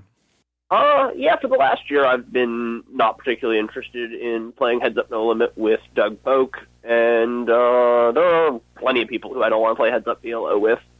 And certainly in every game besides No Limit Hold'em and PLO, I don't want to play anybody who wants to play me at serious stakes. The 4 tables of Zoom you were talking about, who's playing in these games? How big are they? How's that going? Mostly 25-50. All of the names you would recognize as the top PLO guys are playing in those games, and a decent number of what seem to be amateur poker players who play reasonably often. The games sometimes run with all pros in the lineup, but more often than not, there's at least one obvious guy that the pool is running around. Often when the pools get up to 20 or 30 players, it's more than one. So to name names of some of the people viewers are likely to have heard of, it's, Bill Galfond and Ben Solsky, Odd Hobson, Jeans, Ben86, Ansky. Who else is playing in those games all the time? Yeah, that's a fair amount of guys. How many other people? How happy are you with the Zoom format? It's moved to, like, what is that the better way to do it? Do you think? There's always a lot of talk about. It's weird. Yeah, it's been a huge success at PLO. I love it at PLO. 2550 Zoom seems to be running, very nearly half the time round the clock all year. So that's awesome. I like not having to deal with wait lists and table hopping and all of that. I think that it does a lot to solve the problem that had existed at High Stakes Poker Online for a while of deciding who gets to play in any given game. Yeah. Do you think there are any downsides at all? Every seat at the table fills within 15 seconds. It's a really huge part of being a successful poker player becomes managing to get into the right games. And that makes playing poker a lot less fun for everyone involved, I think. Yeah, no, we've talked a lot on the show about the ethics of scripting, the scripting software to get seats and all this kind of stuff that people are doing to get into good games or get seat positions and all this kind of thing. Are there any downsides? Because a lot of people argue, a lot of high stakes players have argued that at the high stakes, maybe every game should be a Zoom game. Do you see any downside to that? Well, the obvious downside that I did not foresee, I was one of the people saying a year ago, every game should be a Zoom game. Mm-hmm. But it seems to have just been a failure at High Stakes No Limit. No Limit Zoom bigger than 510 never runs, with the exception of 5100 cap. Stars introduced Zoom only for 5100 No Limit, and Zoom only for 2550 and 5100 PLO. And prior to that, 5100 No Limit ran all the time, and since then, with the exception of cap, 5100 No Limit runs almost never. Can you speculate on why you think that might be the case? If I had to guess, the biggest factor is that the high stakes no limit games are driven by really a handful of people, and those people don't like playing Zoom. So they just play 2550 instead of 5100. Right. I think that's really all there is to it. The people who games run around at PLO are perfectly happy to play Zoom, and the ones at No Limit are not. I want to ask you about your preparation, Ike, and how you go about studying the game of poker. I imagine you're watching videos, you're studying hands, but what specifically are things that you do in your study time? Looking at some of the hands that you played. Mainly just going through my poker tracker database, talking about hands with friends.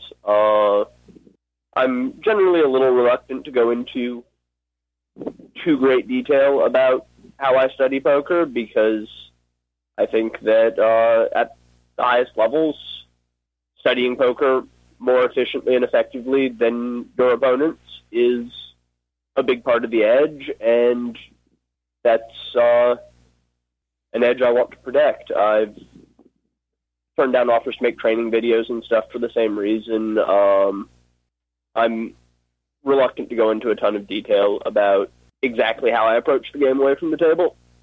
Fair enough. I read an interview, and we talked about it earlier. You said you weren't in a hurry to play Doug Polk.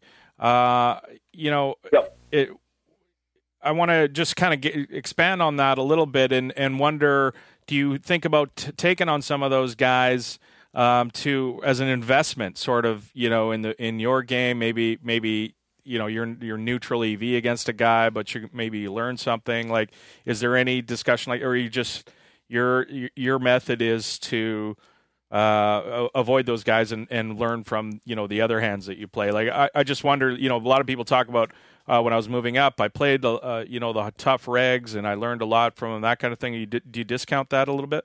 No, I think that's a valid approach. At Heads Up No Limit right now, that's not such an appealing thing for me to do because I really don't get very much action at Heads Up No Limit. So if I thought I was taking the worst of it, playing Doug, putting in a bunch of hands, taking the worst of it against Doug, so that I can get better and still not be able to play anybody but Doug. It does make a lot of sense. Doesn't seem like a great plan.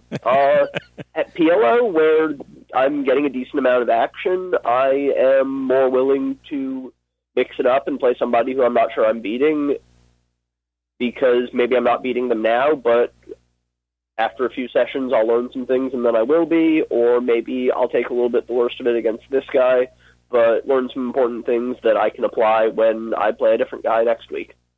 Do you like PLO more than No Limit? Like, do you enjoy the game of PLO or No Limit Hold'em?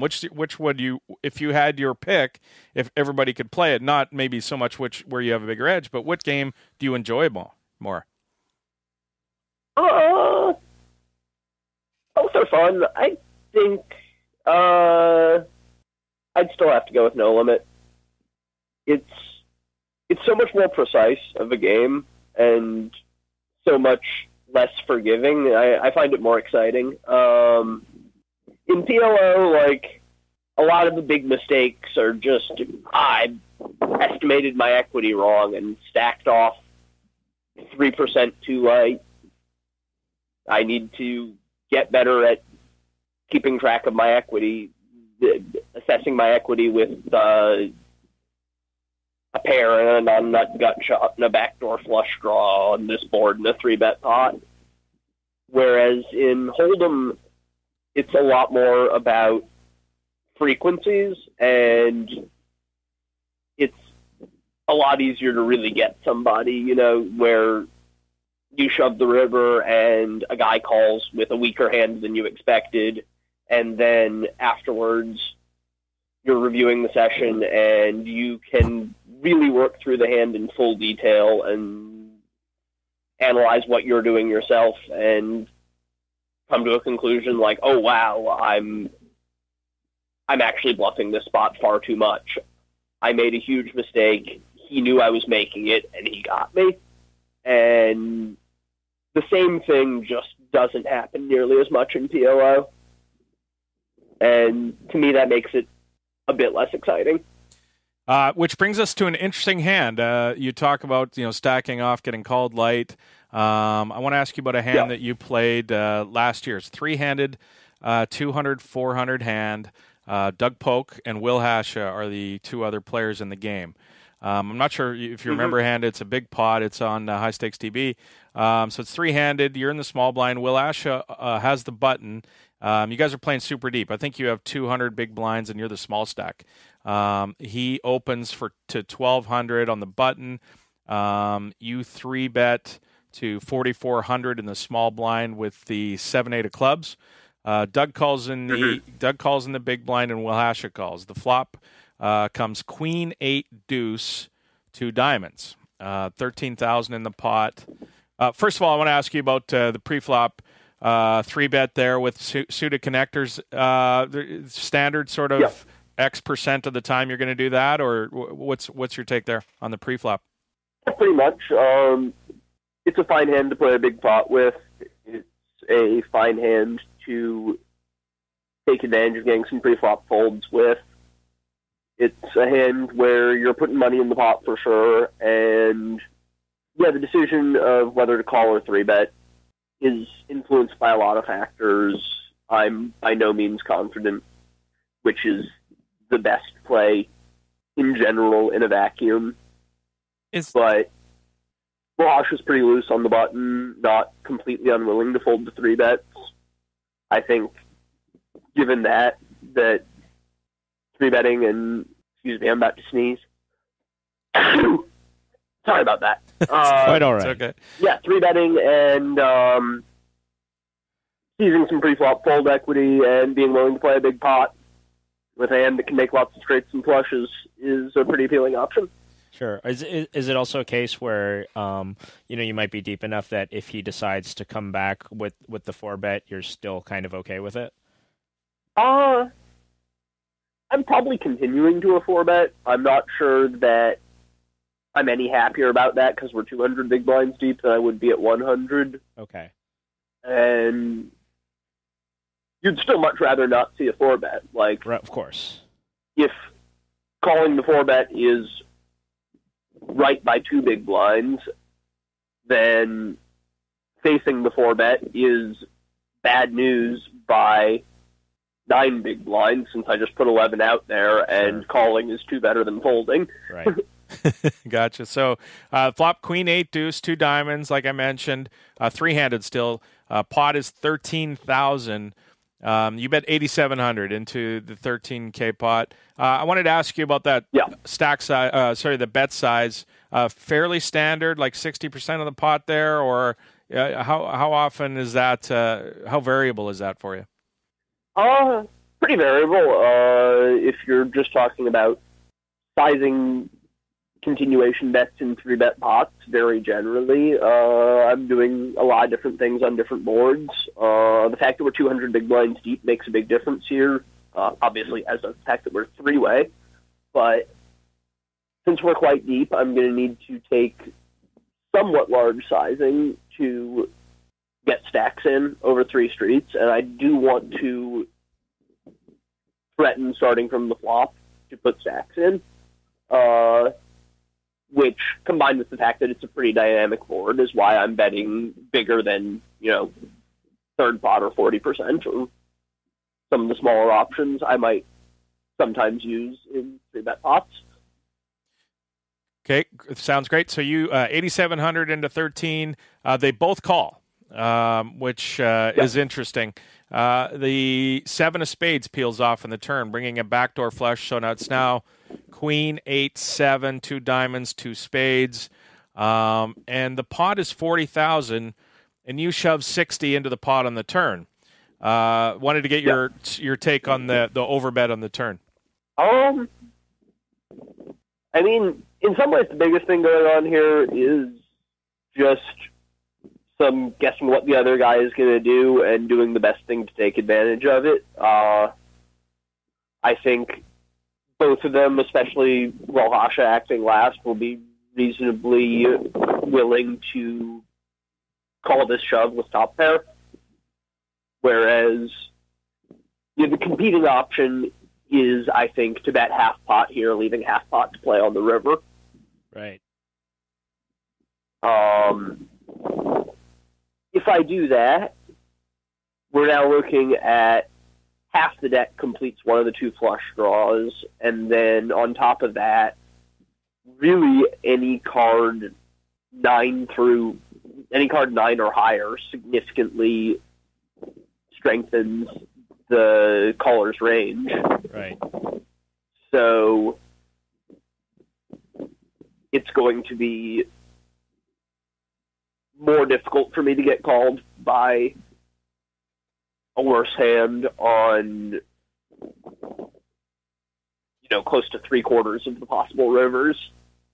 And at the same time, if I were to have a big draw here, jamming that is pretty appealing as well. With any of the hands I might have, letting Wilhasha call for half pot and then play a river with half pot left to play in position with a strong draw is significantly worse than jamming and making him fold those hands, whether I have a good or a bad hand.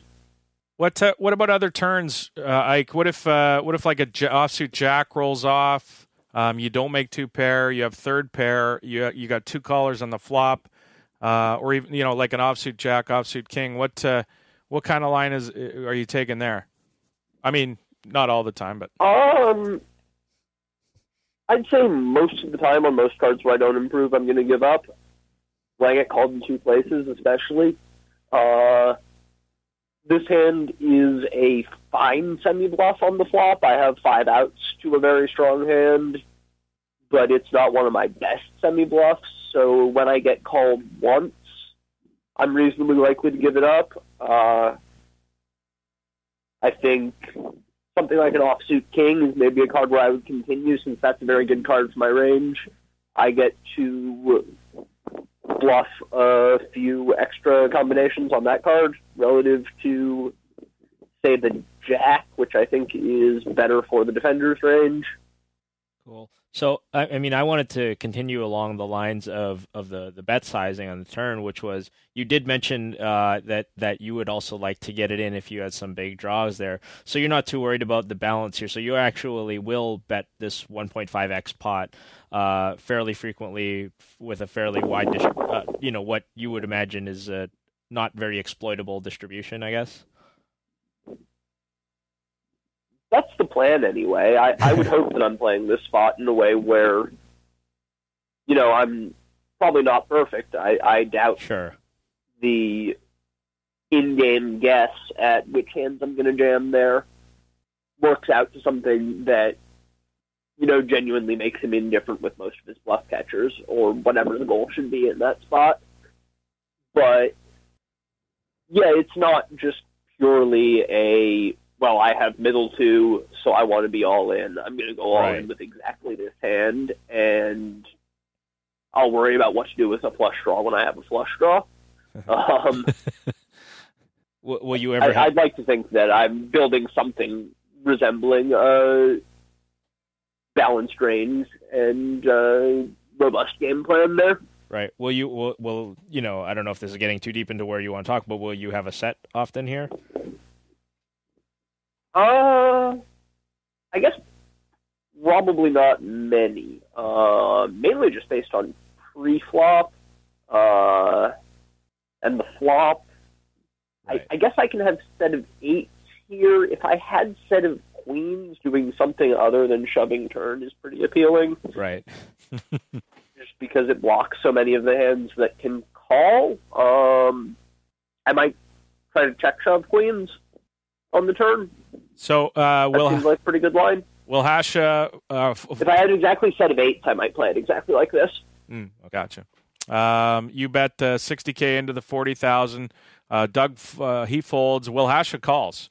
The river bricks, and you end up winning with 2 pair.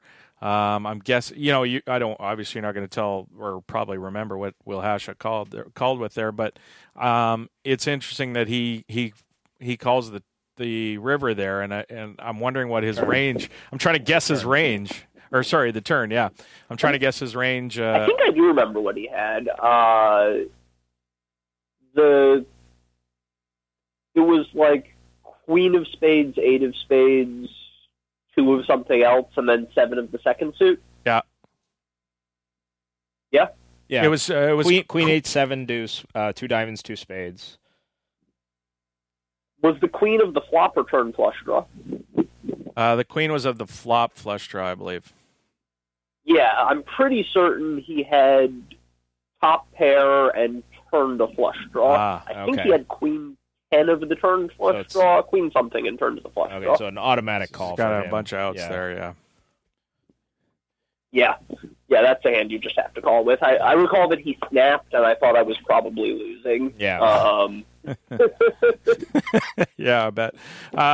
One of the things like we talked about, or we're going to talk about, later in the show, is Full Tilt, Team Full Tilt. Gus Isildur no longer with the professionals at Full Tilt. Gus obviously has been a large loser in the games for the last couple. I think he's down 13 or 14 million the last couple of years. Isildur hasn't had a great run himself. I'm wondering how this changes the economy of the nosebleed games. I mean, I don't know if Gus is going to go away or if he's going to continue playing, but assuming he's not playing, and I guess he is playing a lot of triple draw and different things that you might not be tangling with him, but it still affects the overall economy, right?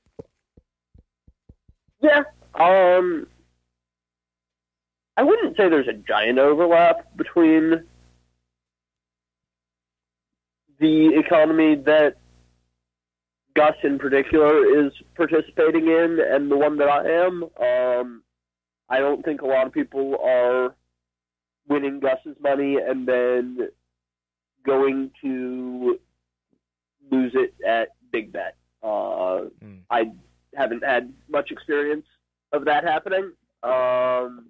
Viktor, obviously, I've played a bunch of poker against in the last 2 years, mainly heads up cap, no limit. But yeah, if they're gone, that is definitely going to dry up the high stakes action a bit. You mentioned the head up cap no limit, and I want to ask you quickly about that. Yeah. It's a different form of poker. It's easy to say, well, it's takes away deep play, etc. Maybe people who play it are should be learning how to play deep or whatever. But I just want to get your take on the cap games themselves. Like, is that are you happy that they're there? They're offered, or would you rather try and force people to play deeper? No, I wouldn't rather force people to play deeper at all. I think short stack poker gets a really bad rap. I think that certainly at 30 big blinds, and honestly even down to 10 or 8 big blinds, there's a lot more to playing poker well than the people who knock those games would suggest. And yeah, I think it's pretty challenging. It's pretty interesting. The potential for edges is actually pretty great. A huge percentage of the heads-up poker I've gotten to play in the last couple of years has been shallow, whether it's a 30 BB cap on full tilt or 20 BB cap on stars, or heads-up sit-and-goes. Stars has just introduced heads-up PLO sit-and-goes at the higher stakes, and I'm very excited about those. I think that shallow poker means you get it all in a lot, and that makes it more exciting. It reduces edges, especially if one player is much, much better than another, pretty significantly. I think makes it more fun for recreational players. I think somebody who doesn't play a ton of poker is probably going to have a better time playing 30 big blind heads up than 100 big blind heads up against an expert. Yeah, I think there's really a lot to recommend short stack poker, especially the heads up versions. I like playing it, so clearly I'm the type of fish that you want in the game. So clearly I think he's got a point. That's a good idea. Because I enjoy playing cap. We played a bunch of 20 BB no limit back in I think like 2008 or so. Do you remember that? I do remember that. I don't know what I was thinking, to be perfectly I was going to just ask you, what the hell were you thinking? It seemed like a good idea at the time to play Issac Haxton. You had come up with a strategy where you were playing 100% of your buttons at 20 big blinds and limping more than you were raising. It scares me that you remember this better than me, by the way. How did that was ahead of its time in a lot of ways, because other people weren't limping enough at 20 big blinds back then. Right. But playing 100% of hands was probably a bit much. Noted. That comes from his limit hold'em background, I'm sure, trying to play every hand. I wanted to ask you about a thread that was started on 2+2 today. If you want to respond to it, great. If you don't, I totally understand as well. This is Daniel Cates, Jungle Man, who was on Chicago Joey's podcast.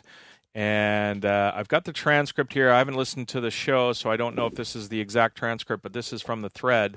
Jungle Man says, referring to you, he should have the right resources, which isn't good.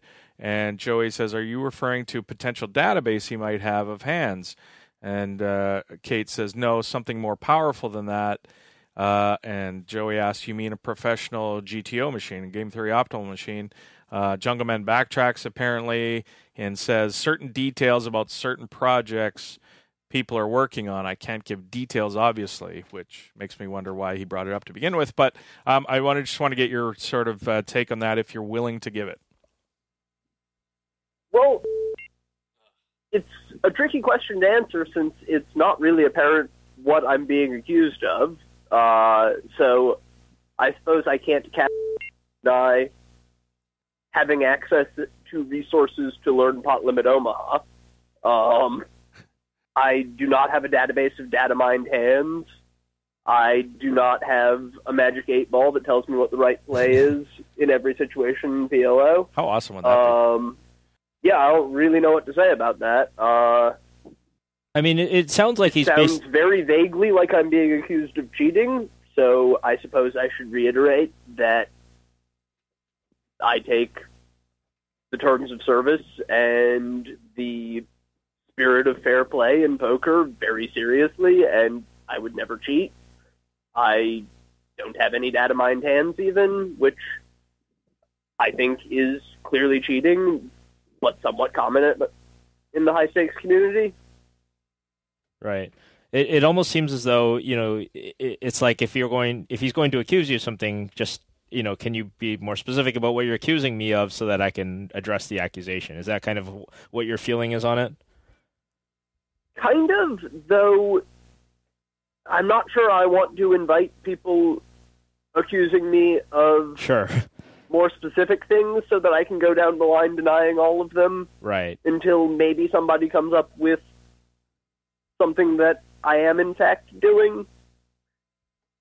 Yeah, no, that's understandable. I mean, I think my dancing without dancing around it a little bit. I kind of think that I assume that there are people at high stakes who are working on artificial intelligence to sort of understand poker better, and this sort of an iterative process as computers get better at playing all sorts of games as the money keeps getting bigger and bigger in poker. And I just it's obviously the responsibility of poker sites and all this kind of stuff to keep the elements that they don't want in the game out of the game. So I mean, I think that's a fair and reasonable answer.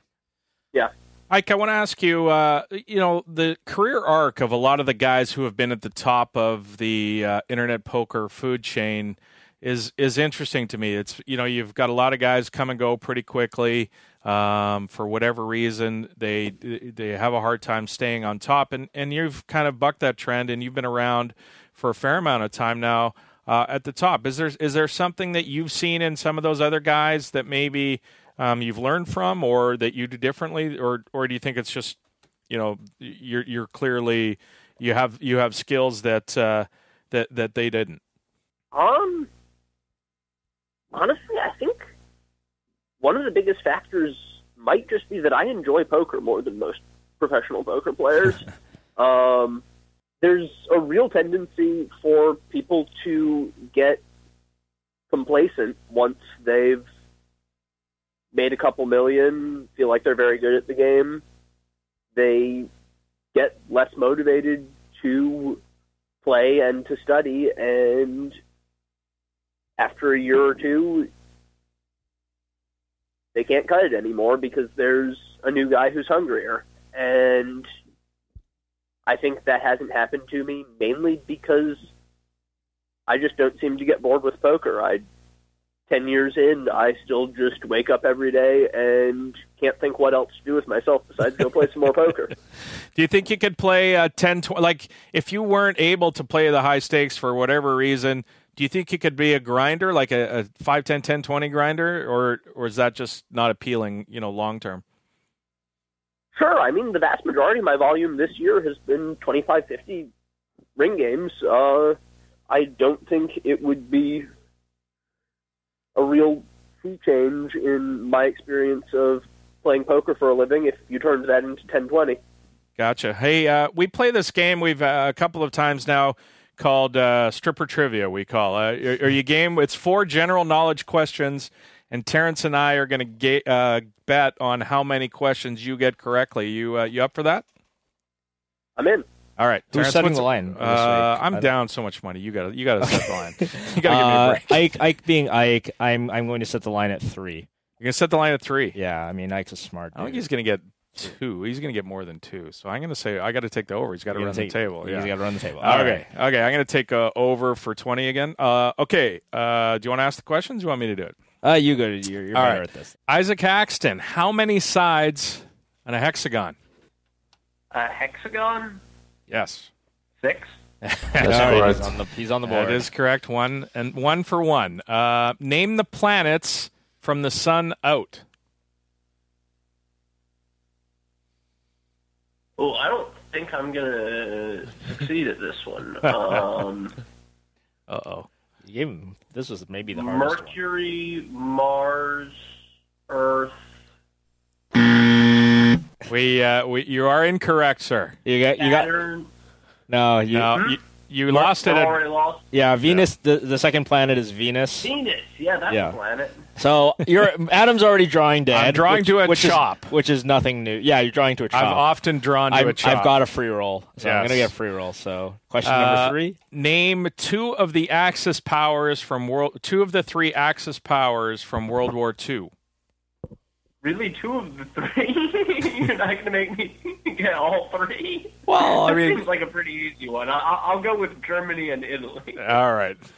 That's correct. Hey, some people don't know these things. A lot of people miss and we've had people say Russia. You get a Russia. Lot of time. Yeah. We've had a lot of people say Russia over time. All right, so that is embarrassing. All right, so I'm still free rolling for the chop. Well, I guess I got the planets wrong.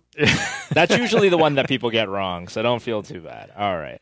What is a hard one? They've even changed it. The Pluto is no longer considered a planet, right? So we give a correct answer for either. We have slack on the Pluto situation. Pluto or no Pluto, depending on how you answer. But the final one is name the chemical symbol for iron. Iron is Fe? Yes. Fe.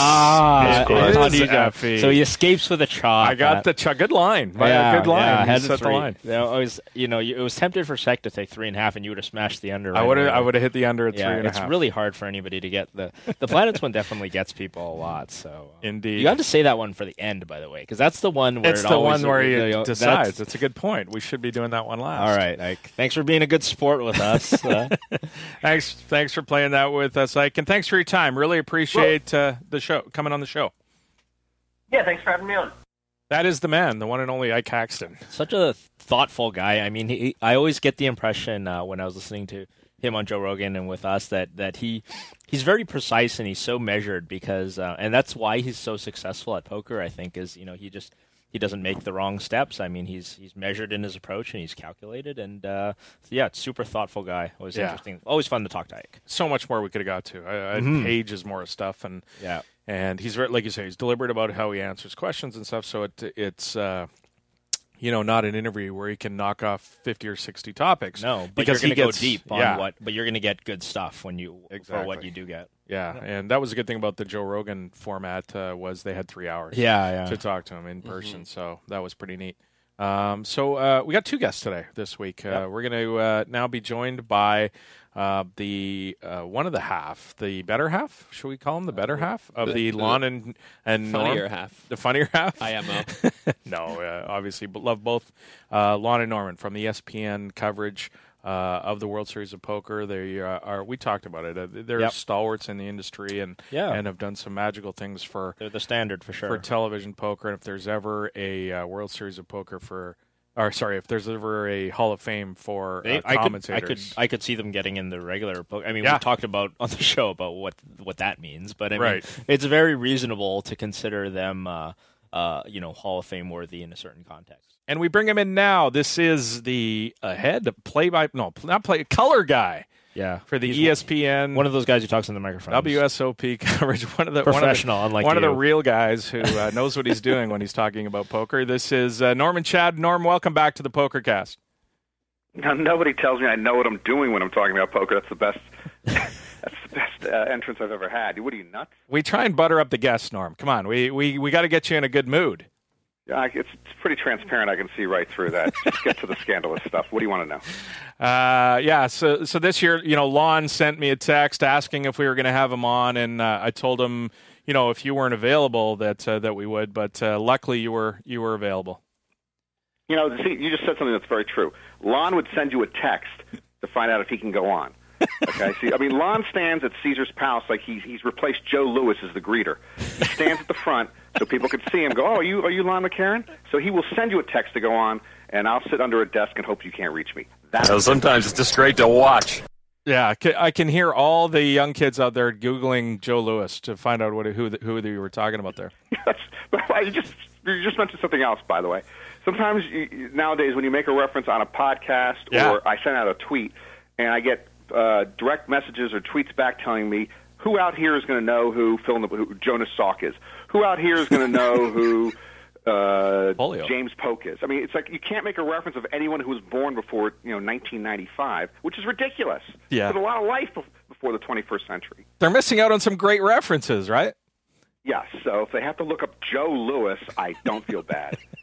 I want to talk about your World Series of Poker playing record, Norm. You've cashed in a stud variant for the last 6 years. Going back, that's pretty impressive since you don't play a lot of these tournaments. And there's not that many of them. And there's not a ton of them. This year in the 10K 7 Stud Championship, you went deep, finished 10th, eventually won by World Series of Poker Player of the Year, George Danzer.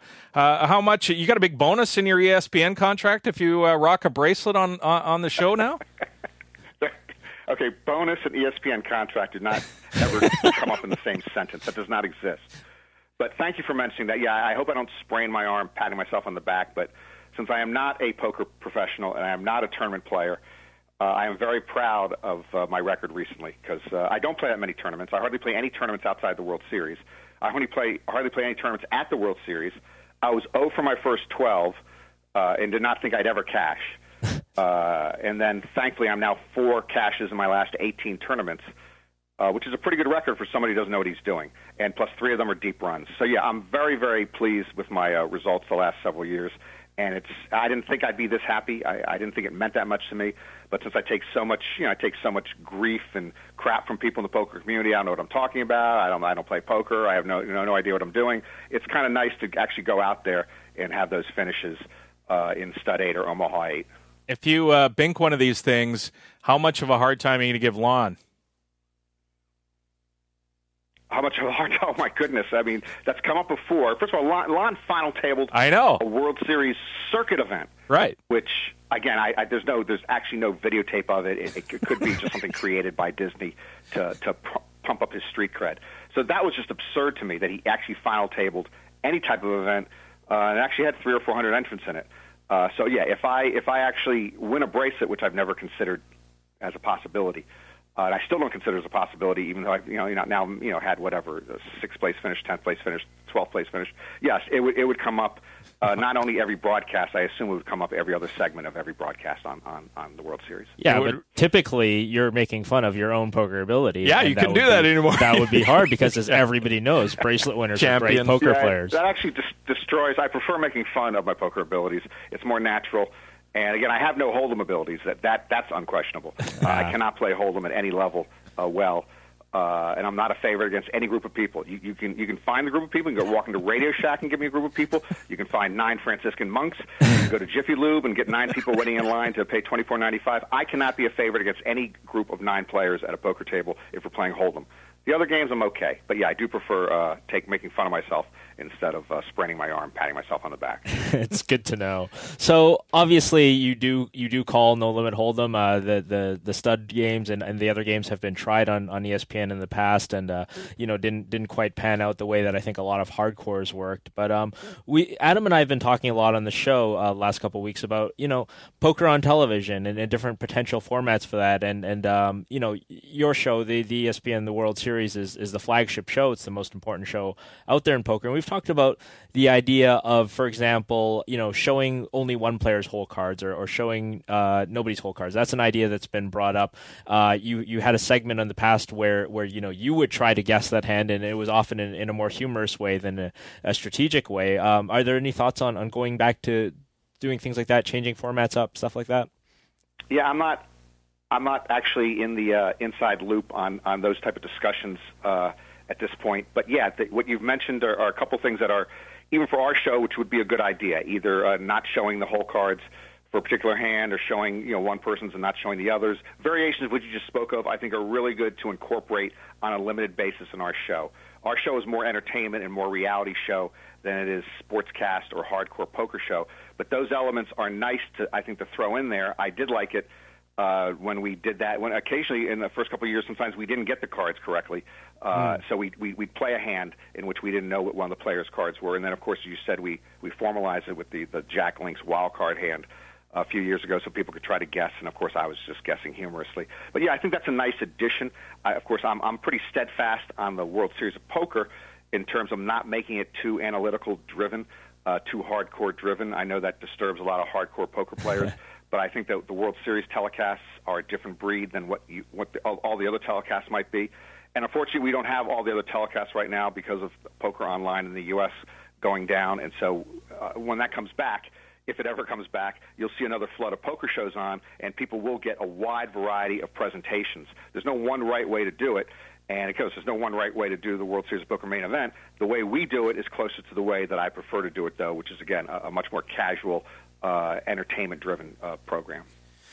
We tried to get you on the show last week, Norman, but you were indisposed. You were down in Melbourne filming or commentating on the filming of the World Series of Poker Asia Pacific, the main event and the high roller.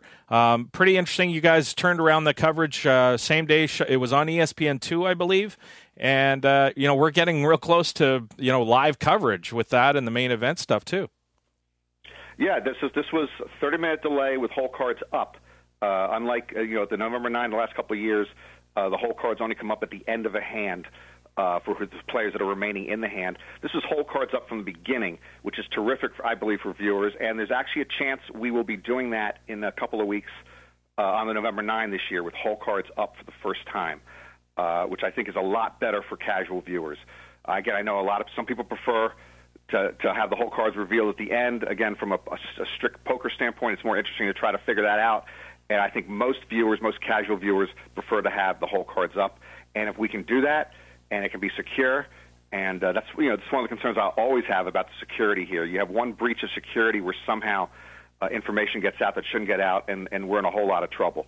But as long as we keep the security secure, I think whole cards up almost live is just the way to go. I think it's terrific for everybody.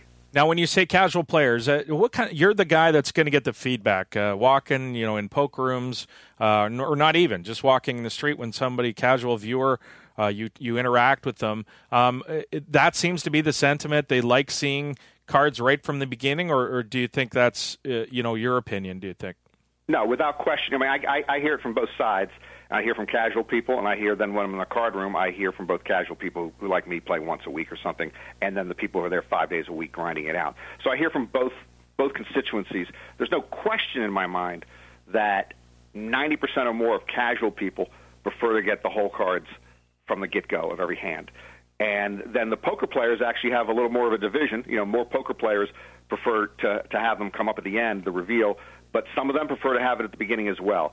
So there's a division there, but, my view of this has always been the same. It's the same and I compare it to Monday Night Football when it started in the United States on ABC in 1970. The hardcore football fan, no matter what you did with that telecast, the hardcore NFL fan was going to be there every week. Even if they weren't happy with the announcers, even if they weren't happy with the presentation. What you want to do is bring in the more casual person. And I would say the same thing about the World Series of Poker main event. No matter how much they dislike me or they might not like the way we present it, a hardcore, and we're not trying to piss off the hardcore people, but the hardcore people are going to tune in. They want to see the poker, no matter what we do to it. What we have to do is build the audience, I believe, through the casual fan, and so I try to certainly do my part in the broadcast to please the more casual person than the more hardcore person. Great storylines down at the World Series of Poker in Australia. You had Brandon Shack Harris and George Danzer, the guy who vanquished you in that 10K. I'm going to remind you again. By the way, I love George Danzer. Before I ever met him, he was one of the first guys. I think he was the first guy to wear a scarf on our main event telecast. Like, he was ahead of the curve 5, 6, 7 years ago when we had him on. He had a dashing look to him. And he was really great about it. I had a lot of fun with him then. I met him afterwards, and I get to play with him 2 or 3 times at the World Series. And not only is he just an incredibly beast of a dangerous player, particularly in mixed games, he's a fabulous person at the table. You want him at any home game, you want him in a bar, you want him anywhere you want, because he's such a delight at the table. So I'm sorry to interrupt you, but I love George Danzer, and I just hope he's good for years to come. And fantastic TV with him and Brandon Shack Harris going for the Player of the Year. And Brandon Shack Harris, also another young guy who knows how to handle himself at the table. I mean, besides having the skill level and the skill set to do well, he, again, is somebody you can chat with amiably. He's a positive force at the table. And those, we need more of those. Again, we've just had too many of the 20-somethings who are bred literally, online, not literally online. They're not bred literally online. I believe that's a scientific thing that hasn't happened yet. But they're brought up One day. in front of a computer from their teen years, and when they come out into the real world, they really don't act like they're in the real world.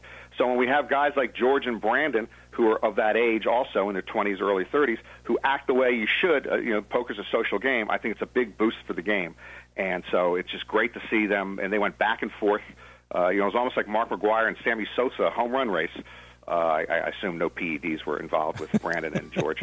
But they went back and forth at that final 10 events in Australia, and Brandon still had a chance to take it back from George all the way up to the last 2 events. It was just fabulous to watch.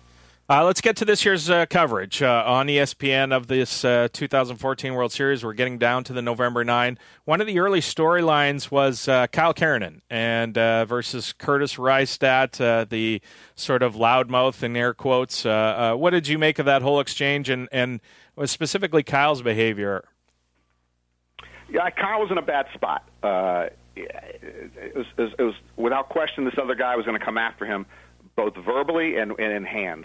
So, and that's always a bad spot, whoever you are. And that happens a lot to the pros, particularly on television tables, where somebody wants to maybe up their game on TV and because they know they're on TV, and they want to go after, a Phil Hellmuth, a Mike Matusow. In this case, for some reason, Curtis Rystat decided that, Kyle Keranen was the devil. And he just was trying to get under his skin, and apparently it's part of his game plan. I'm sure he might do that when he's playing away from television, just with his talk and stuff. So Kyle was in a bad spot, and I thought overall, considering the bad spot he was in, and it was on television, I thought he handled himself pretty well. He had some stuff, I'm sure, in terms of his responses to Curtis he'd like to take back, and I wish he could take back, but that's a harsh spotlight for a long time. And he handled it very well. And then on a poker front, he played very well in the time we got to see him on that TV table, particularly in hands against Curtis. So I thought he acquitted himself very, very well in a bad situation. Yeah, I thought if anything, Curtis said that he was trying to get under his skin and that was part of his strategy. But really, he was so obsessed, I thought, with Kyle Keranen that he ended up being the one playing terribly badly, calling with 8-deuce off and all this Queen kind of 4. Yeah, all this really poor play that just ends up handing a bunch of chips to Kyle over this period of time, and that to me showed a pro's advantage against an amateur who was maybe a little over his head in the psychological aspect of the game. Without question, and you're right. When you target somebody for any reason, there's no way your play is going to be as good because you're obviously your judgment is off because you're thinking I got to get into a hand with this guy. I want to give this guy a bad beat. Whatever it is, that's just a bad way to start the beginning of any poker hand, and that's what he was doing without question. And he did make bad plays, and it eventually, it bit him in the butt at the very end because of the hand he played, and he nearly got away from it in the final hand in which he could have gone away and still been alive. But that style of play eventually cost him. I was making notes, Norman, watching the coverage so I could ask you some stuff, and one of my notes was no more thundering herd jokes. And then at the end, there was a guy from some university in Russia. Was it Russia? It was Zaichenko from Russia. I can't remember, but it was hilarious. It's one of my favorite running gags of yours. Please don't ever get rid of that. No, it was more limited this year than it's ever been. It was just a circumstantial thing. We did fewer main event telecasts than we have the last several years. We started on day 4. And then just the way the telecast broke down, I didn't get a chance to go with the new nickname. I change it every year. And so if I normally do it, 6 or 8 or 10 times over the course of 15 or 20 telecasts, I only got to use this year's Running Rebels, which was this year's nickname that I used. I only got to use it maybe 3 or 4 times, and it not even the first 4, 5, 6 telecasts we did it. So it was the fewest I'd ever used it. I just couldn't find the right spot. It's usually I usually like to use somebody who's from another country. The last few years, it just works better for me in a humor fashion if it's usually a university I can't pronounce. And whether it's a Thundering Herd or the Demon Deacons or the Raging Cajuns or the Running Rebels, it just works better when it's a German or Belgian or French school. Is there like a producer asking on the bio sheet what school you went to? Because I never remember. I've never been asked what university. I've never. Yeah, exactly. When you fill out those bio sheets, I don't remember anything about where I went to school. Oh, I don't know. Actually. There was a researcher we had about. We didn't originally do that. Okay. We'd get it by accident sometimes. I see. And then about 3 years ago, there was a researcher we worked with who's now retired who came to me and asked me if there's anything different that I would like out of information they get. And then I said, I love to know where they go to college in general. And in particular, I love to do it because I do the running joke with the Thundering Herd or the Demon Deacons. Right. So they added that to the bio sheet, college, 2 or 3 years ago. And that makes it easier for me then when I look at the research to see where they went to school. Speaking of the research, we had Lon on, and he was bitter about the whole dolphin trainer incident. Was it last year? The year before? I can't remember who the pro was who listed his occupation as dolphin trainer. The pro's name will come to me in a second. His first name's Jonathan, and maybe you'll think of the last name. Jonathan Jaffe? Jonathan Jaffe, yes. Yeah, so did you get a kick out of that? Do a lot of people fill in ridiculous? I have. I'll admit to that right really? now. I've filled out like trash collector or like random. I've filled up many different things, Adam. So I'm guilty. You're guilty. Good thing I've never actually been deep enough in the main event for it to matter. Where it matters, yeah. Yeah, thanks, Terrence. We'll make sure you don't get deep enough in the main event then. No, some people sometimes will fill in something that's obviously a joke. Yeah. They're just making a joke in response to one of the things in the research. Dolphin trainer. This was not the case with Jonathan Jaffe. Whatever he had listed, and in this case it was dolphin trainer, which obviously is very, very unusual. And we've had some very, very other unusual things over the years as well. They interview. They talked to him about it. They did obviously they did an interview with him. He provided photos. So he decided to take this quote unquote gag, which I don't find funny. And it wasn't because it happened to us. I wouldn't find it funny in general because I don't like people who screw around with the information process, which is quite precious. But he decided to take it to an extreme. I mean, he pulled it off, and I know a lot of people got a big kick out of it. And I'd like to think I'd get a bigger kick out of it if I wasn't involved in it. But as I just told you, whether it was us or it was happening to 60 Minutes or happening to Entertainment Tonight or happening to anybody out there, I don't like the information process being screwed around with. So yeah, he a lot of people saw him as a hero because he was putting it to the man. He was putting it to ESPN. So he did a great job putting it to the man and putting it to the ESPN. And unfortunately, we fell for it. And I hope we don't have to fall for it again. It's just not good for the broadcast to be broadcasting incorrect information out there. So who would you say is more bitter about it, you or Lon? Lon doesn't get bitter. Lon walks around all day, smelling roses and looking for craft beers. I would be, I don't know if bitter is the word, I would say that I was upset. If I haven't talked to Jonathan since then. He actually sent us a long letter of apology, which I think was an apology, the way I read it, but he was trying to apologize to us. Yeah, if I talked to Jonathan again, I would tell him some of the, I would tell him why what he did, I did not appreciate it. I don't appreciate it happening to anybody, and why, I know it's almost like a college prank or a frat prank. But, down the road, I don't think he wants on his resume, his lasting legacy to whatever is that he, pulled off the dolphin trainer thing on ESPN. True enough. So, yeah, I wasn't happy with it. So, yeah, Lon, I'm sure Lon wasn't happy with it either, but I would be the unhappier of the two. Okay, fair enough. I want to get to some of the things, you've promised to do if Mr. Mark Newhouse makes the final table again. And, which, boy, I'm in suspense. I don't know about you, Adam. So the funny part is, we talked about it last week, is not everybody understands, of course, when they're watching this, the casual guy doesn't get that you already know before, when you're saying all these things, that Newhouse makes the final table. Now, are you going to follow up on this stuff? I mean, there's all kinds. What was the one this week? It was, you're going to parachute over the Hoover Dam playing your bagpipes. Okay. Okay. Besides the fact that I would not parachute anywhere, besides the fact that I don't play bagpipes, I forgot all the 5 or 6 things I said. But the only one that I might follow up on, if we want to, is the first thing. I didn't know I was going to do more than one. Sometimes Sometimes I plan things out, sometimes I don't. So the very first one I did was something about jumping, swimming in, jumping into the LA River or swimming in the LA River in the Buff. Okay, that's the first one I thought of. That's the only realistic one. I think everything else, just in terms of either my willingness to do it or even just the logistics of doing it is impossible or right, next like to impossible. The Rio probably won't let you strap Mike Mattisau to your back for the zip line. For the zip line, that's not happening. Some would the like Rio to may see have an issue. And Mike the Mouth would have to lose at least 50 pounds for me. As I would have to lose if I was on his back. He'd have to lose at least 50 pounds for him to be strapped to my back. My back can't take that weight. So all the other ones, obviously I'm just doing shtick. And the first shtick was the LA River thing, and I didn't know. Then I decided, we're going to have them at the beginning of every show. I'll just do one every time.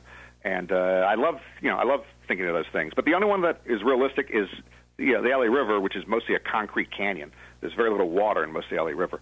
So yeah, I'm willing to go into the LA River in the buff, and of course we would blur out. Yeah, I think we should blur out my face as well. But the other, both my private and public parts would be blurred out if we do that. It's ironic that the one you actually want to do is the one we all want to see the least. Yeah, definitely want to see the Madison house. I can't argue with you on that. But again, we would do it. We would do it with discretion. It's the easiest. I live in Los Angeles. I know where the LA River is, and it doesn't involve things like parachuting or climbing the Sears Tower, or other things that are just not going to happen. You mentioned the scripting of the show, and I want to just get a little bit of insight from you on how much time you have to do that. Obviously, there's a large, even when you come down or you go down to Australia, you're turning it around really quick. There can't be a lot of time in there to write stuff and to be able to just kind of roll with it. You and Lon obviously have this great rapport that's gone back so many years that make it easy for you guys to kind of jump into the studio and just riff on it. But is there a lot of backing up, like, oh man, I blew that one, can we do that one again? Or is it just let's go?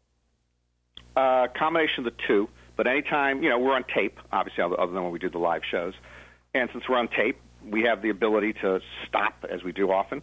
And I'll say, let me redo that last, let's go back to the second hand of segment 3. I want to redo something I said about Newhouse. Or the producers will stop me and go, do you want something else there? That doesn't work for us. That's not funny. That's stupid. That's offensive. And, most of the time I'll change it. So in the early days, it's what I do has changed a lot. In the early days when we did the first few years, I'd watch the show like once or twice the day before. We get the tape a day or two ahead of time. I'd take a look at it. But I would go in there with very little, maybe 15 or 20% of the stuff I knew I was going to say. Like I'd make marks on our sheets we got. Like we had shot sheets showing us the hands. I'd mark a word or two of something I wanted to say. And most of it was I did not know what I was going to say. So that was more like a live broadcast. As we've gone through the years, for several reasons, including the fact that I've gotten older and my mind doesn't work as fast, and I've done this so often, I now know most of what I'm going to say when we go into the live telecast, when we go into the tape telecasts. I watch it once or twice beforehand, and I take a lot of notes on what I'm going to say when. It makes it a better telecast. It makes it easier for us to voice it because one of the problems with our tape broadcast, which is a good problem, is that we want as much table talk as possible to get in. So I want to know where the table talk is when I can talk before and after it. And if I work on that beforehand, it makes the voicing session go a lot easier instead of me talking and they go, oh, wait, you're talking over Kyle Keranen. So if I plan that ahead of time and I check and see where he's going to start to talk, where he ends the talk. So I script what I'm going to do a lot more than I did in the early days. But other than that, Lon and I don't know what either one is going to say. And then, once in a while, obviously, we're reacting to each other. But we have no idea what either one's going to say before we step into the booth every time. Norman, we've been doing this thing called Stripper Trivia with our guests lately. Hopefully you're up for it. I think I am qualified to do that. What's Stripper Trivia? It's Stripper Trivia not because it's because about you need to strippers. It's not about strippers, nor do you need to be one. Despite the LA River conversation that we just had, but basically, Adam and I we were in an establishment of this nature, and we came up with some questions that we weren't sure whether the employees would know the answers to. So we've decided to turn it around, adjust the difficulty level for poker players, and so we'll see how many you can do. So you're setting the line on this. I'm setting the line on Norman. Okay, so there's 4 questions. They're general knowledge questions, and Adam thinks he's going to get. I am going to set the line at 2.5. I knew you were going to set 2.5. I was going to be stuck. I will take one more question. So the genesis of this, you were in a strip bar, gentleman's club, yeah, as we call it back in the day. And how did you think of this when you were in the strip club? We were bored. Asking people who worked there these questions? We did. That's the genesis. Is correct. And then it turned into quizzing all the poker players the same questions to see if they were smarter than the strippers. Were you asking cocktail servers, or are you asking people who are wearing the G-strings? Who are the you people wearing the G-strings? Of? Because what we actually did was, if you could answer these questions, we will purchase, your wares as I see. A dance. Yes, very interesting. I see. It was a quiet night at the club. We were apparently bored. it was, but you decided to throw in an intellectual element into whether you were going to be purchasing their physical wares. That's just the kind of guy I am. I believe in. So now I believe in You're girls saying with an over brains. under on me. What's the number on? I'm going to get 2.5. How many questions am I going There's to get? four general questions. knowledge questions. I've set the over under at 2.5, and Terrence now has to wager on over or under. Okay, I'll take the over. All right, I believe Johnny Lawton thing. I believe in Norm. I am going to take the over. You got on 2.5. over 2.5. Go All ahead. right. Give him the Terrence, questions. I'm not a good-looking guy, but I'm definitely not as smart as I look. So I appreciate your consideration there, but I believe you're going to be wrong. All right, and this all means I'm publicly going to be wrong. educated, bad schools. I just don't know about that many things. All right. I'm an expert on 7-Eleven. There's no 7-Eleven questions, Well, unfortunately. then we're hurt right there. The first question, how many sides in a hexagon? Jesus Christ! How many sides in a hexagon? That's going to be five or six. How many sides in a hexagon? How do we spell hexagon? I'm not sure we're allowed to help you. That's not one of the I questions. like my chances on this one. How many sides in a hexagon? 6. That's correct. That is correct, Patrick sir. Antonia You says are you're 1 correct. for 1. Oh, I got one. You flipped a I thought I was coin. an underdog there. Okay. Can I reset the line now? You got that? No, I'm kidding. That's huge. I got a chance now. The line's 2.5. I got to get 2 of the next 3 to still beat the line. It's so tough. Go ahead. I like that first question. Name the planets from the sun out. Pass. not even going to give it a sweat. My science background is so bad, and I nearly did not graduate at the University of Maryland because I could not pass an astronomy course. It was incredible. It was like a 100. It was like an incoming freshman astronomy course. I was taking my senior or my 6th year at Maryland, or 5.5 years at Maryland. I could not pass the course, so I cannot name the planets from the sun out. No reason even to try. I'll start naming states instead of planets, and you'll see how stupid I am. Okay, I need the next one now. I need to go runner. You need to go runner. Yeah. Good luck. Name 2 of the 3 Axis powers from World War II. The main Axis powers. Axis powers. That's what Barry. That's what Barry. AXIS powers. That's right. Yes. AXIS. That's what Barry Greenstein said too. He said he goes Axis powers. Yeah. Oh, some of these questions you've asked other people? Yeah, Barry Greenstein, you Sean change the Deeb. questions. I could have cheated on this by... You could, but nobody listens to the show. You don't listen to the show. Nobody so listens to the show, so really we're safe every week. Yeah, we're safe every week. Oh, okay. How many Axis powers were there? 3. He said 3. Okay, He said you said name 2 out of the 3. Name all 3. Well, name 2 out of the 3. I mean, Germany's a lock. Okay. Germany's a lock. You got Germany. They're an Axis power anytime, anywhere, any place. So they're a lock. So the other one, I assume, has to, I can't think of all 3. This should be an easy one. The other one has to be Japan. I mean, they're bombing us. That sounds like a powerful country. That's correct. So I'll go Germany and Japan. If Japan's wrong, well, you won't let me take another guess. No, you got it. I'm still alive. So it's Germany and Japan. Wow. Yeah, and the third one is Italy. The third one is Italy that nobody gets. Oh, Italy. That should have been a lock, too. See, I was asleep at the switch. Okay, I'm still alive. It all hinges on this one. Here we go. Norman, what is the chemical symbol for iron? Okay. Did we not have the science discussion a little bit? Okay. I hope he's slow rolling you. I hope he. No, I wish the chemical symbol for iron. If it's a symbol, how am I? See, this is how stupid I am. I figure it's a symbol. You can't even describe it. If it's a symbol, It's like Prince, right? It's not like the Prince symbol. How do you describe that thing? It's not for a Prince? graphic. Okay. That's okay. Awesome. Can I? There is a chemical symbol. Is it an actual symbol, or are you talking about their letters for iron? The letters. IR. Oh, IR.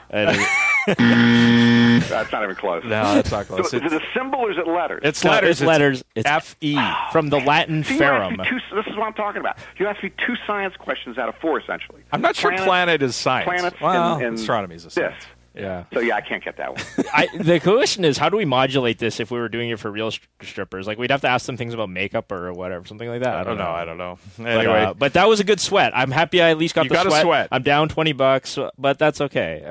I'm happy. What is the chemical symbol for iron? It's going to be something ridiculous. It's not It's anywhere close to IR. It's Fe, and it comes from the Latin ferrum. So it is one of those ones. Most elements in the periodic table are like that. They, you've got He for helium or that kind of thing. IR. That's why you guessed O IR. for oxygen. IR is iridium. Yeah. Oh, there you go. So that was Let me ask you a stupid question. IR was taken. Yeah. Go ahead, Norm. So many things seem to come from the Latin fill in the blank. Right. Okay. If everything came from the Latin whatever, How is this a dead language? Why isn't it more widely? How's Latin not English? I think it's Everything the church's comes fault. from Latin. So why did people stop speaking Latin? Apparently they stopped speaking it before they came to the New World. I mean, how come Latin is not the dominant language in the world, and instead it is dead? It's deader than Yiddish. Once in a while I hear a Yiddish word in an actual conversation. Yiddish words you never are hear fun. Latin words in a conversation. You just hear, oh, that comes from the Latin for blah, blah. Yeah. Go ask your strippers that. How come Latin is the number one language in the world? We'll add that as question 5 for next week. Why doesn't anybody speak Latin? We'll hang up and go directly to the strip bar to ask them. Yeah. Seems like a good reason. Yeah, that's good research and development on your part. Thank you so much, Norman. Really appreciate your time. You can see Norman and Lon calling the play-by-play of the World Series of Poker as they head down to the November 9th. Geez, it's only 2 weeks away. Is that right, Norm? Yes, Monday and Tuesday, November 10th and 11th. It'll be live each night, Monday and Tuesday night. November 10th and 11th. Wow. Vegas will be a fun place to be for poker players that weekend. I assure you, we look forward to Cards Up, hopefully for all the casual players out there to enjoy the next to live coverage of the final table. Norman, thanks so much for your time. Really appreciate it. Before we go, can I just ask you, yay or nay, do you all prefer Cards Up or you prefer cards revealed at the end? I prefer cards at the end. We had this discussion on the show. Actually, I love being able to try and figure it out and then be be told that I'm wrong at the end of the hand. I would like one hand up, one hand down, kind of playing at home. It kind of gives you that game show feel. Like when I watch Jeopardy, I want the answer to be at the bottom, but I want to think about what the answer might be. Interesting. Yep. I like that. There we go. Thank you. I like the combination. Okay. Thanks, Norman. All right. Thanks for having me, gentlemen. That is one Norman Chad, half of the coverage from the ESPN World Series of Poker. Love having him on. All of the ex-wife jokes, 100%. 100% of the ex-wife jokes. 50% of the broadcast. 50% of the broadcast. Yeah, I think we're going to try and have Lon on before the November. Actually, I don't know if we're going to have time. Next week we're going to have Phil Galf on. The week after we'll be in Macau, so we might not be able to get Lon on. You could talk to Lon with Galf. Maybe next week. Yeah, that's true. We could. I appreciate that you're saving all the quality for when I'm here. I'll let you do one without me. Fair enough. We are going to come back. We're going to go over to the Isle of Man and talk to Matthew Hilger, who is the head of the VIP and poker promotions over at the world's biggest poker site, stepping in for Steve Day this week. I'm not sure how often that's going to be, but we'll see. You're listening to the 2+2 Pokercast. More right after this. Hey, it's Team Pokerstars Pro Eugene Kachalov. The Pokerstars Sunday Million is the largest weekly online tournament. Win your seat with hundreds of satellite throughout the week. Hope you're enjoying the 2+2 Pokercast presented by the Pokerstars VIP Club.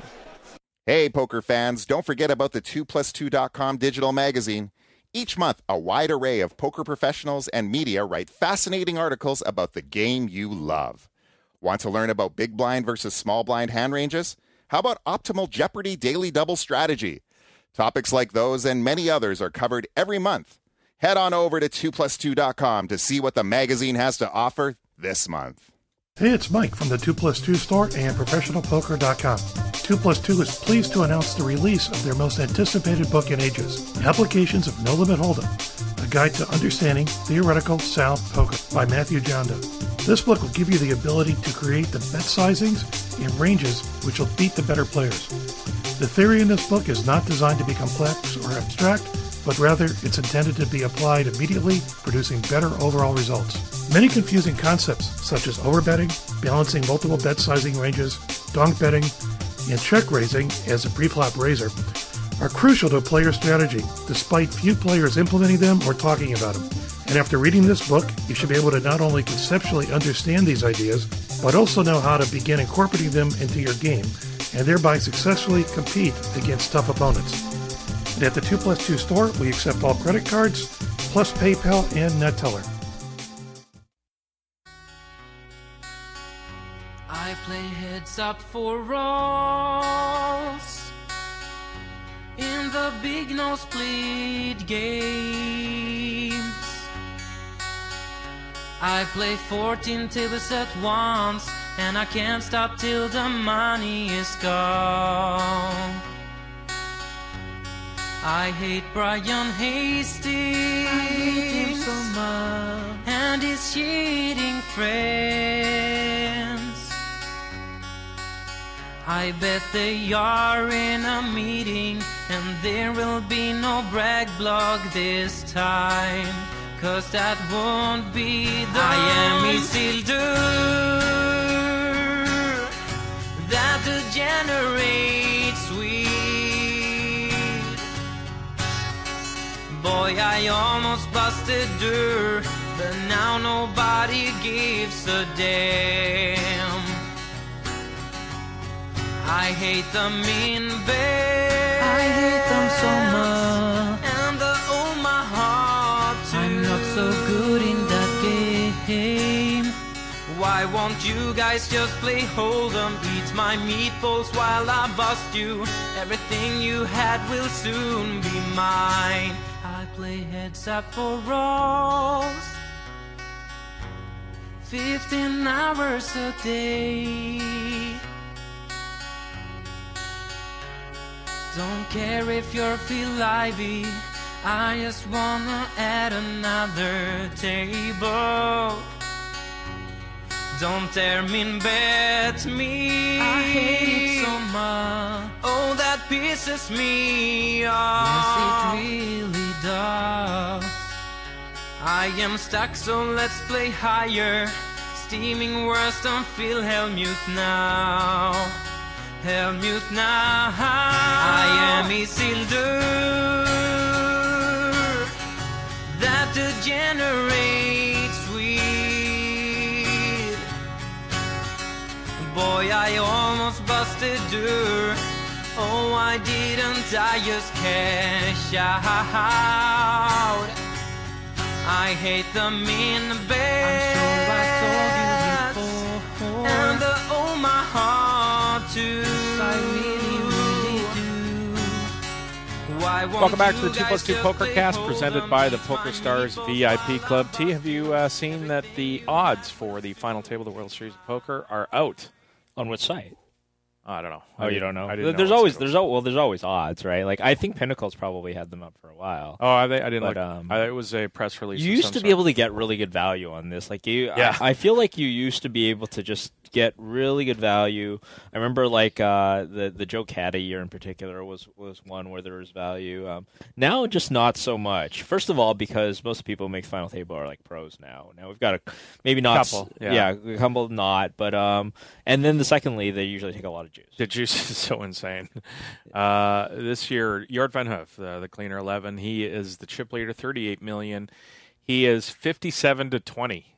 Which is basically 3-1. 3-1. Felix Stevenson, second in chips, is 4-1. Newhouse, third in chips, 5-1.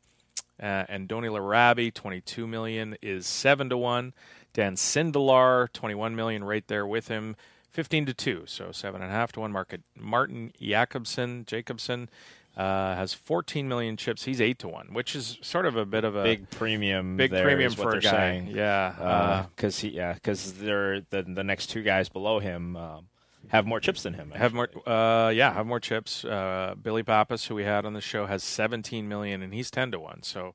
And William Tonking. How much are in play? I don't even know. I guess that's a lot of addition. Do some math. William Tonking 12-1. Bruno Politano 16-1. I don't know where to look for value on there. It seems like I used to put every year I would, and I'm sure I did it when this November 9 finished. I kind of put them all into spreadsheets and just calculated based on chip equity what the correct quote unquote line should be. Yeah. And I didn't see any that jumped out at me. I don't know these guys really well enough other than Newhouse, which I've played a little bit with. So I can't really see, but yeah, I mean there used to be some stuff, and then of course you would always see like Phil Ivey at some absurd premium. But it would be nice, on Pinnacle, you can take the other side, so you can take like this guy won't, but the spreads are still pretty big on it. So if you want to get your gamble on, that's not a decent place to start. I feel like anybody who's offering futures should also offer the other side of the futures. I feel like that's just like an ethical thing to do. Right. Because stop them from charging so much juice. Yeah, exactly. Give people other options. We're going to head over to the Isle of Man. We're joined this week by Matthew Hilger, head of poker promotions in the VIP program. He's stepping in this week for Steve Day. This is Matthew Hilger from the Isle of Man and Pokerstars. We're changing it up this week. Matthew, welcome to the show. Thank you very much. Glad to be here. You're fairly new to Stars. I believe you started in April. Is that right? And maybe give us a rundown of your background and what you're doing over there. Yes, I started in April, so I've been here, about 6 months. My official title is Head of VIP and Poker Promotions. I report to Steve. I'm in the Poker Room Management Department.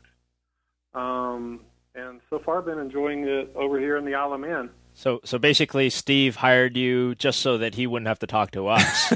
That's what happened here. That's kind of the deal. So you're stuck with it. You're the one who gets to do the dirty work. Yes. Well, I want to get to a few things. The first off was, you are head of VIP and Poker Promotions, the VIP program. We talked quickly with Steve about the changes to the 2015 Pokerstars VIP program. The only one I believe he mentioned was that's going to happen is the Supernova Elites aren't going to have the main event ticket. I think it was a Wacoop main event ticket, or they could use it with, I believe it was 5,200. That's the way we're going, right? No other changes for this year. Yes, that's correct. When I started with the company in April, my first task was to basically head a project to evaluate the program in every little detail. I spoke with pretty much a lot of the different departments within the company who were involved in the project. As you can expect, there isn't a lack of ideas when it comes to the VIP club. It's very ingrained into our corporate culture and our strategy, so there were a lot of ideas came out of it. Our customers have a long history with the program, and it's been a big reason for our success. So change isn't made lightly. So after, me working 100% of the time on the VIP club and analyzing it, we came up with lots of ideas, lots of things to look at, but at the end of the day, we just ended up making this one change for 2015. How much of an evolving entity is the VIP program, Matthew? Obviously, market conditions change, and the habits of people change over time. What sort of, how much of that do you take into account when you're looking at the VIP program and how to reward players for their play? Well, we look at, first, one of the things we do is look at all the different types of customers we have on the site. The VIP club, basically, if you're a real money player, you're in the VIP club, right? So that spans a lot of different player types, everybody from the recreational player to our regular players who are Supernova Elites. So there's a lot of different types of players that the VIP club is targeting. So we break that down and we look at, what each player type, what motivates them, and what kind of rewards do they want to see.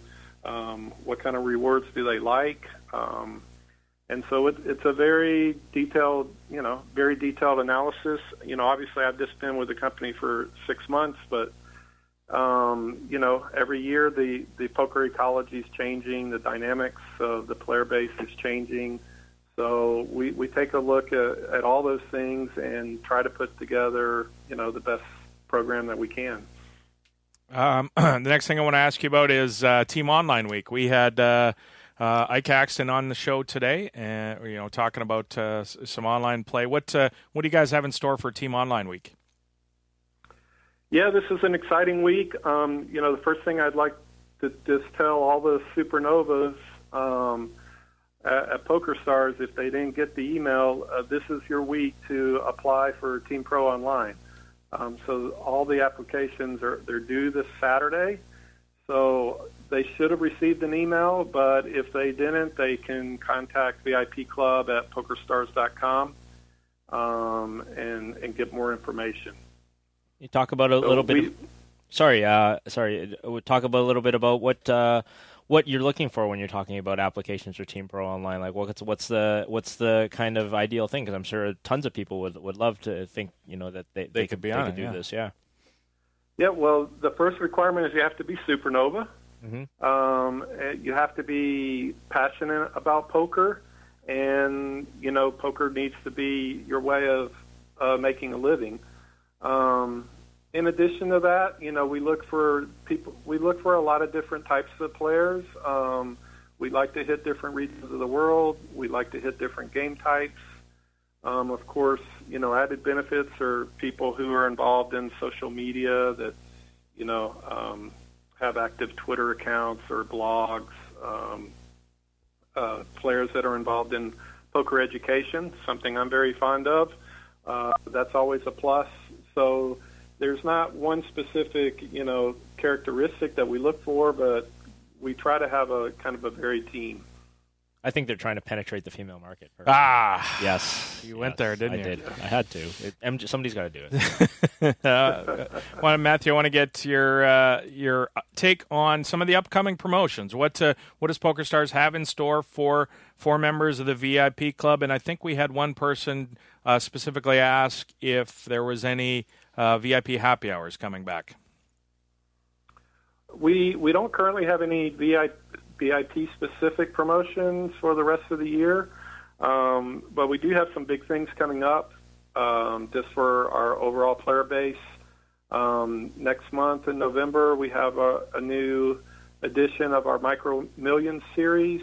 That's going to start on November 6th.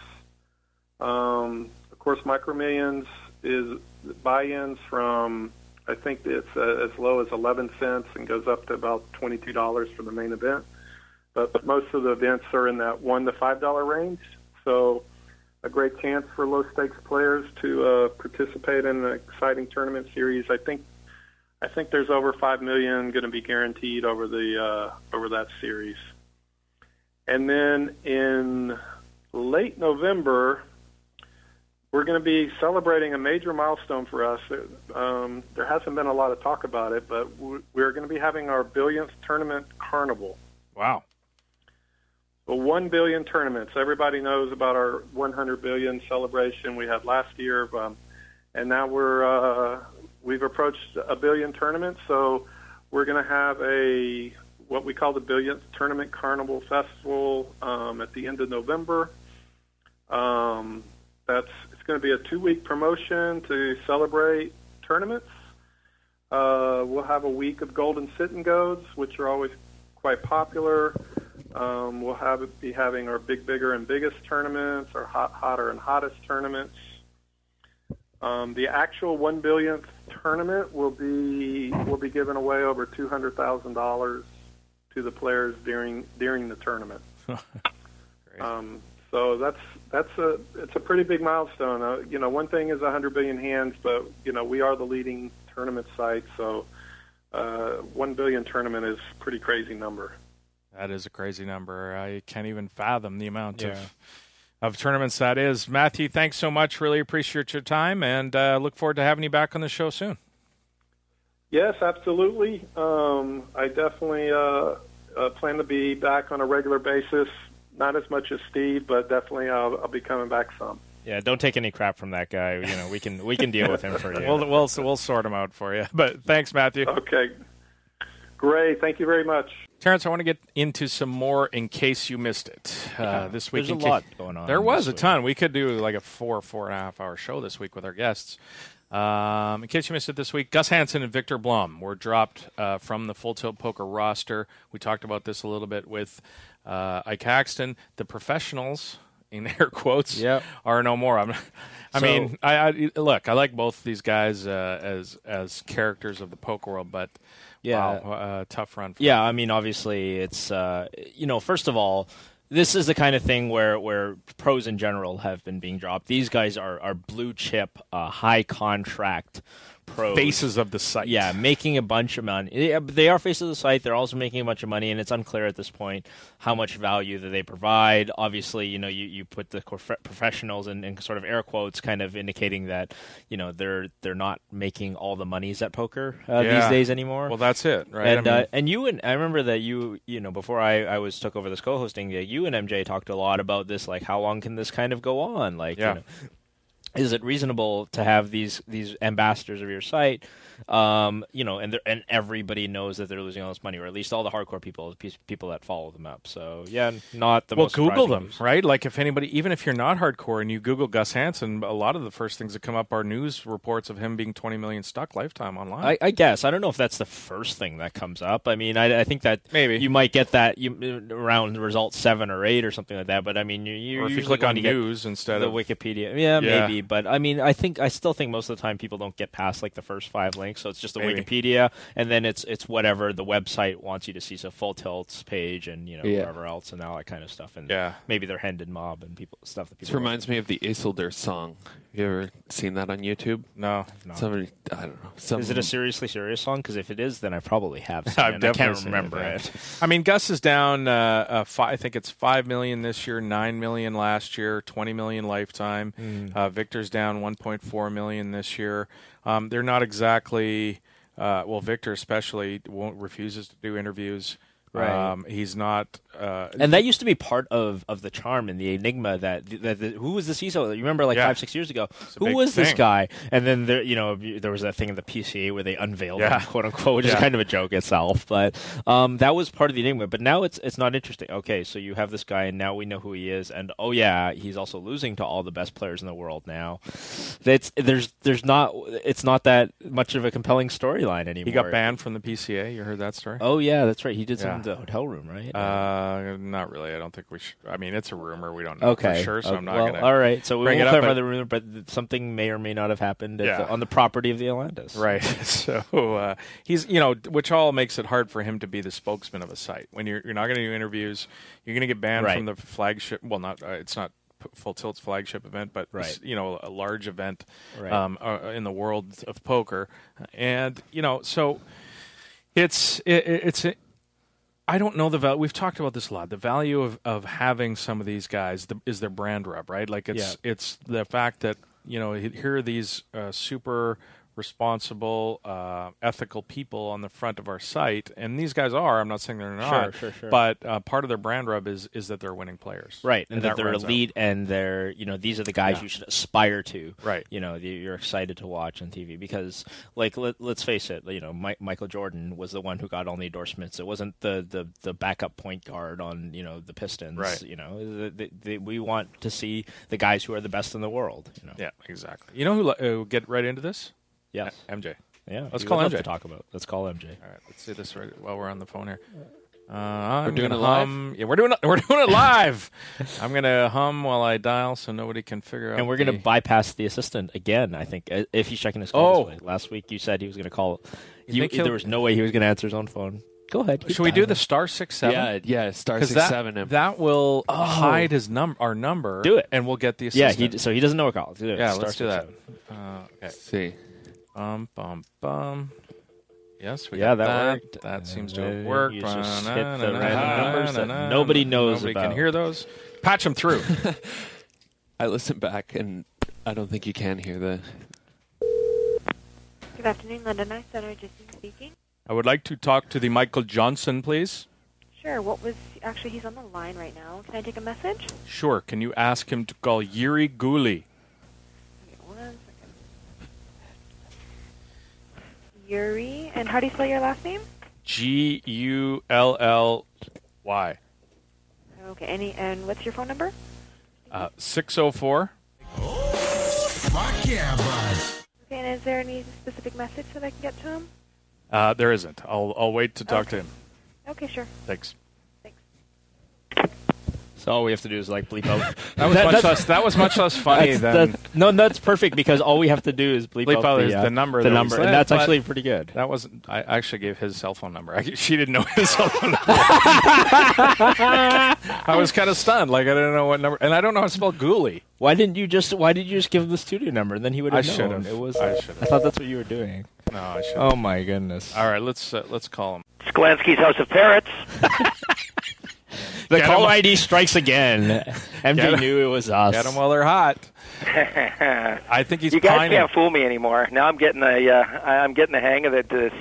That's what this Wednesday afternoon harassment. I've been receiving. Well, you might want to check your messages. You have a phone call to make back to Yuri Guli.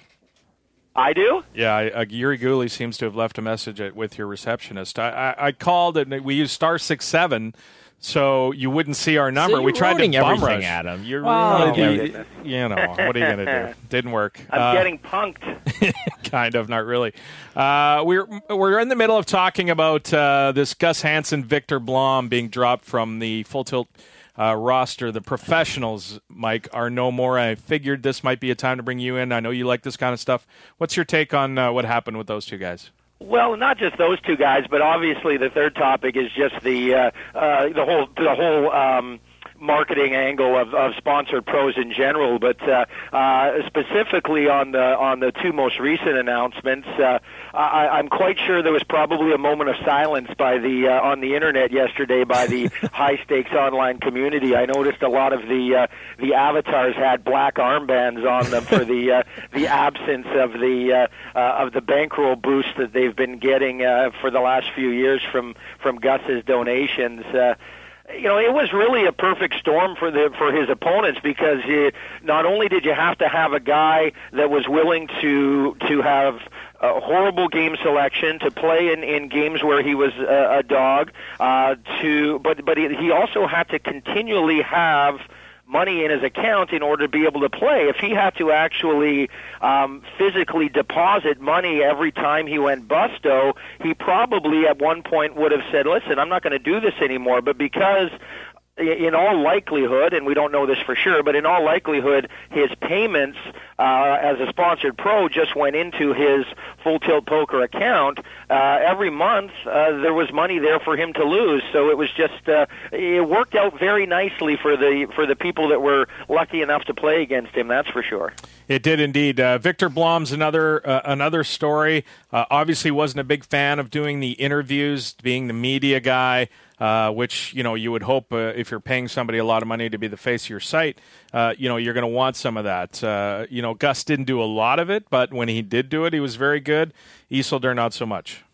Well, yeah, I mean, Gus was very likable. Gus was on TV all the time, and he certainly could, you know, was appealing enough to bring people to the game. He served the role in some way that, you know, that an ambassador to your product or service should. I never quite understood what the value Full Tilt Poker ever got, and for a short period of time Pokerstars ever got out of Viktor. He was never on TV. He barely ever played live. He was shy. He was a little bit unusual and reclusive.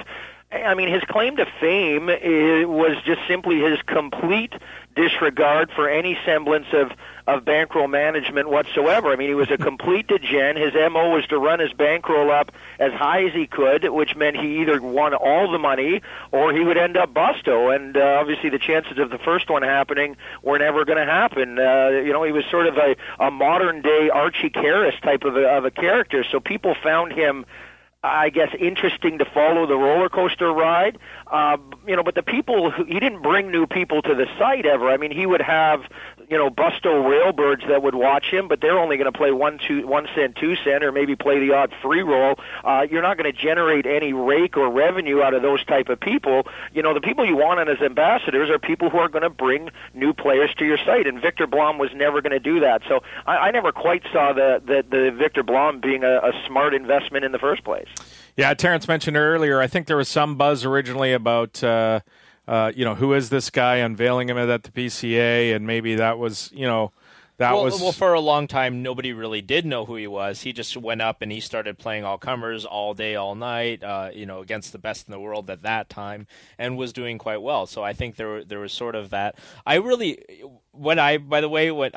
having MJ on here because the way he talked, like if you just isolated that, you would think Gus Hansen died. Like, if you didn't listen to any of our intro, you would think that was a eulogy, yeah. By the way. That was great. Like, he was a modern-day Archie Karras, and rest in peace, Gus Hansen. For Viktor, for sure. And you make a good point, though, Terrence, is that, yeah, when he was shrouded in mystery, he was far more appealing. Once people knew who he was, right, and realized that he was just sort of this, you know, Swedish kid kid that hangs out in his basement and he plays poker like it's a video game, and he's trying to get high score, and then and he doesn't treat it as money in any way. I'm not sure that that's necessarily the kind of image that a poker site wants to convey as this is what's representing our site anyway. So it was always a little bit lost on me once the reveal had taken place. To me, that was the end of the story. Yeah, so there'll be some interesting things come about. How the nosebleed action reacts or doesn't happen anymore based on not having Gus. Well, we saw it once before when Guy stopped playing. He obviously was the whale that was feeding the bankrolls, back in the day, and it's been Gus mostly of late. I'm sure there's a few Macau guys that are still contributors, but yeah, I mean, obviously the big jumps in and the big $1 million wins for people, they got to come from somewhere. So there's one less guy that can do that, and to have a guy like that where the money was just automatically put into his account to lose was just such a windfall for the good players. And who knows? Maybe Gus has $20 million in the bank, and will continue to keep on playing and have a comeback. Yeah. Well, the other angle on this is where does this mean? And of course, Terrence was with Ultimate, and they've really slashed back. I think they're down to just 2 or 3 pros. Pokerstars. They're under 30 now, which still seems like a lot, but they're basically down to 1 representative per country, and there's certainly some pretty darn big names that they've dropped in the last few months, from Humberto to a whole bunch of South Americans like Angel Guillen and Nacho Barbero, Marcel Lusk, Joe Cata. Tons of them. They're down to very few, and I'm wondering, where's the value going forward in a guy like Viktor Ramdin, or even Barry Greenstein, or Jason Mercier for that matter, who's still a pretty darn big name.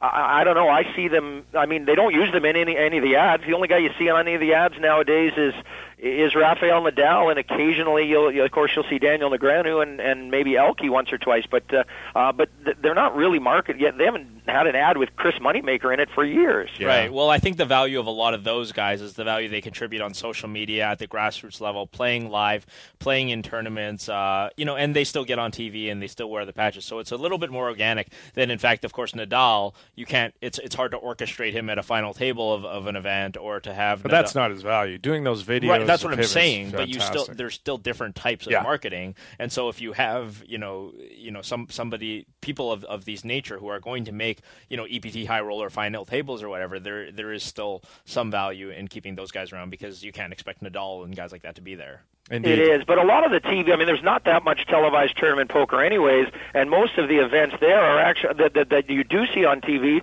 they're PokerStars events, so you don't really need anybody wearing a PokerStars patch, because the entire poker room where they're holding the tournament is plastered with red spades everywhere on the EPT and at the Bahamas and down in Asia. They're all PokerStars tournaments anyway, so do you really need somebody to pay somebody there to wear a patch on their arm when you've got a giant red spade right on the poker table? Well, of course not, but there is still, like I say, the value in establishing the brand through social, through the content they provide. A lot of these guys, they write blogs, they tweet, they do coaching, all of this kind of stuff that is sort of in the more poker world that, if there's just a PokerStars logo there or PokerStars mention, it's organic, it's more in the background, it's not so much the in-your-face advertising. I think there's still sort of that. PokerStars has always been a grassroots sort of company, and they've been able to establish that, and now they're a big-time company, they're a big-time corporation. They can hire stars like Nadal and get primetime TV spots. But there's, I think, still always room at the grassroots level, even if not for stars, then for whoever the next PokerStars might be.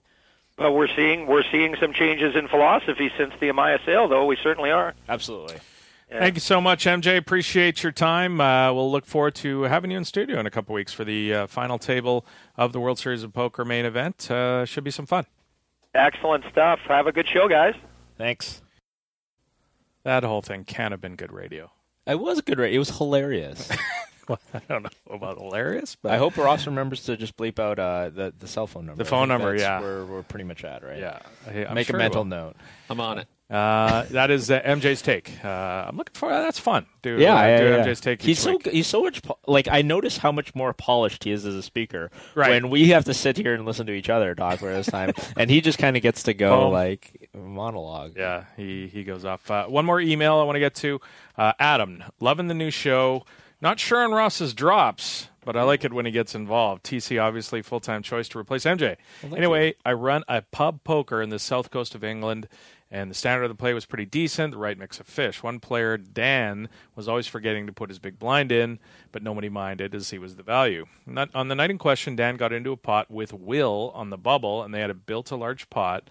Will was first to act and moved in on the river. Will pushed his chips forward. Dan asked, "What have you got there?" "Will, I have a full house." Dan, "No. How many chips have you got there?" "Well, about 12,000. Dan, "Okay, I call. I have a straight. What do you have?" "Well, a full house." Dan, that is very deserving of a slow clap. Golf clap. Dan busted out on the bubble. Never cashed once in 3 years. That is from David That's pretty Lawrence. impressive. If that's like a weekly pub thing, you never cash in 3 years would be pretty impressive. Guy told him what he had, and he still called with a lying. He could have been. I suppose. He had position. Yeah, indeed. That's the mailbag for the week. Send in your stuff. Pokercast@2plus2.com. We're going to read the best ones. We'll read, send them in, and we'll pick through them. So basically, we had two mails this week.